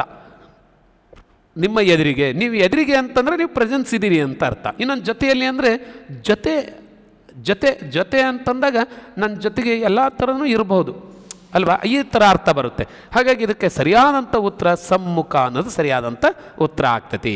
ಓಕೆ, ಮತ್ತೊಂದು ಪ್ರಶ್ನೆ ನೋಡೋಣ. 16ನೇ ಪ್ರಶ್ನೆ. ಈ ಕೆಳಗಿನ ವಾಕ್ಯದಲ್ಲಿನ ಇಂಗ್ಲೀಷ್ ಪದದ ಕನ್ನಡ ರೂಪ. ಇಲ್ಲಿ ಸೆಮಿನಾರ್ ಅನ್ನೋ ಪದ ಭಾಳ ಬಳಕೆ ಮಾಡ್ತೀವಿ ಇದನ್ನು ಅಲ್ವಾ? ಶಾಲೆಯಲ್ಲಿ ನಡೆದ ಸೆಮಿನಾರ್ ತುಂಬ ಉಪಯುಕ್ತವಾಯಿತು. ಏನು ಸೆಮಿನಾರ್ ಅಂದರೆ ನೋಡಿ, ತರಬೇತಿ ಶಿಬಿರ, ಟ್ರೈನಿಂಗ್ ಕ್ಯಾಂಪ್ ಅಂತ ಕರೀತಾರೆ ಇದನ್ನು. ಸೆಮಿನಾರ್ ಅನ್ನೋಕ್ಕಾಗೋದಿಲ್ಲ. ವಿಶೇಷ ಪರೀಕ್ಷೆ, ಸ್ಪೆಷಲ್ ಎಕ್ಸಾಮ್ ಅಂತ ಕರೀತಾರೆ. ಇದು ಸೆಮಿನಾರ್ ಆಗೋದಿಲ್ಲ. ಸೆಮಿನಾರ್ ಅಂದರೆ ಏನಂದರೆ ವಿಚಾರ ಸಂಕಿರಣ ಅನ್ನೋದು ಸರಿನೋ, ವಾರ್ಷಿಕ ಗೋಷ್ಠಿ ಅನ್ನೋದು ಸರಿನೋ? ಇವೆರಡರಲ್ಲಿ ಸ್ವಲ್ಪ ಗೊಂದಲ ಅನ್ನಿಸ್ತದಲ್ವ. ವಾರ್ಷಿಕ ಗೋಷ್ಠಿ ಇಯರ್ಲಿ ಅಲ್ವಾ, ಇಯರಿಗೊಂದು ಸರಿ ಸೇರುವಂಥದ್ದು. ಸೆಮಿನಾರ್ ಅನ್ನೋದು ಯಾವಾಗಾರ ಮಾಡ್ಬೋದು. ಸೆಮಿನಾರ್ ಅಂದ್ರೇನು? ಎಸ್, ಸಿ ಆಪ್ಷನ್, ವಿಚಾರ ಸಂಕಿರಣ ಅನ್ನೋದು ಸರಿ ಆಗುತ್ತೆ. ವಿಚಾರ ಸಂಕಿರಣ. ಓಕೆ, ಮತ್ತು ಮುಂದಿನ ವಿಡಿಯೋದಲ್ಲಿ ನಾವು ಮತ್ತೆ ಇದಕ್ಕೆ ಇದೇ ಥರದ ಪ್ರಶ್ನೆಗಳನ್ನು ಇಟ್ಕೊಂಡು ಮತ್ತೆ ನಿಮ್ಮನ್ನು ಭೇಟಿ ಮಾಡ್ತೀನಿ. ನೋಡಿ, ಈ ವಿಡಿಯೋದಲ್ಲಿ ನಾನು 2023ನೇ ಸಾಲಿನ ಪ್ರಶ್ನೆ ಪತ್ರಿಕೆಗಳ ವಿಶ್ಲೇಷಣೆಯೊಂದಿಗೆ ಅದರ ಪರಿಚಯ ಮಾಡ್ತಿದ್ದೀನಿ. ಒಂದು ಕ್ವಶನ್ ಹೇಗೆ ನೋಡಬೇಕು, ಅದರ ಆಪ್ಷನ್ಗಳನ್ನು ಹೇಗೆ ಡಿಲೀಟ್ ಮೆಥಡ್ನಲ್ಲೋ ಅಥವಾ ಸೆಲೆಕ್ಷನ್ ಮೆಥಡ್ನಲ್ಲೋ ಹೇಗೆ ಅದನ್ನು ಸರಿಯಾದ ಉತ್ತರವನ್ನು ಕಂಡುಕೋಬೇಕು ಅನ್ನುವಂಥ ಒಳನೋಟಗಳನ್ನು ಕೊಡೋದಕ್ಕೆ, ಅದರ ಮೂಲಕ ಹೆಚ್ಚಿನ ವ್ಯಾಕರಣಾಂಶಗಳನ್ನು, ಸಾಹಿತ್ಯದ ಅಂಶಗಳನ್ನು ಚರ್ಚೆ ಮಾಡೋದಕ್ಕೆ ಈ ವಿಡಿಯೋ ಉಪಯೋಗ ಆಗಿದೆ ಅಂತ ಭಾವಿಸ್ತೀನಿ. ಮುಂದಿನ ವಿಡಿಯೋದಲ್ಲಿ ಮತ್ತೆ ಮುಂದಿನ ಪ್ರಶ್ನೆಗಳೊಂದಿಗೆ ಮತ್ತೆ ಭೇಟಿಯಾಗೋಣ. ಉಳಿದ ಕೆಲವು ಪ್ರಶ್ನೆಗಳಿದ್ದಾವೆ, ಆ ಪ್ರಶ್ನೆಗಳನ್ನು ಇಟ್ಕೊಂಡು ವಿಶ್ಲೇಷಣೆಗೆ ಮತ್ತೆ ಭೇಟಿಯಾಗೋಣ. ನಿಮಗೆಲ್ಲರಿಗೂ ಮುಂದೆ ಮತ್ತೆ ನಿರೀಕ್ಷಿಸ್ತಾ ಇರಿ ನಮ್ಮ ಸಾಧನಾ ಅಕಾಡೆಮಿ ಯೂಟ್ಯೂಬ್ ಚಾನಲನ್ನು ಅಂತ ಹೇಳ್ತಾ ನಿಮಗೆಲ್ಲ ವಂದಿಸ್ತಾ ನನ್ನ ಈ ತರಗತಿ ಮುಗಿಸ್ತಾ ಇದ್ದೇನೆ. ವಂದನೆಗಳು.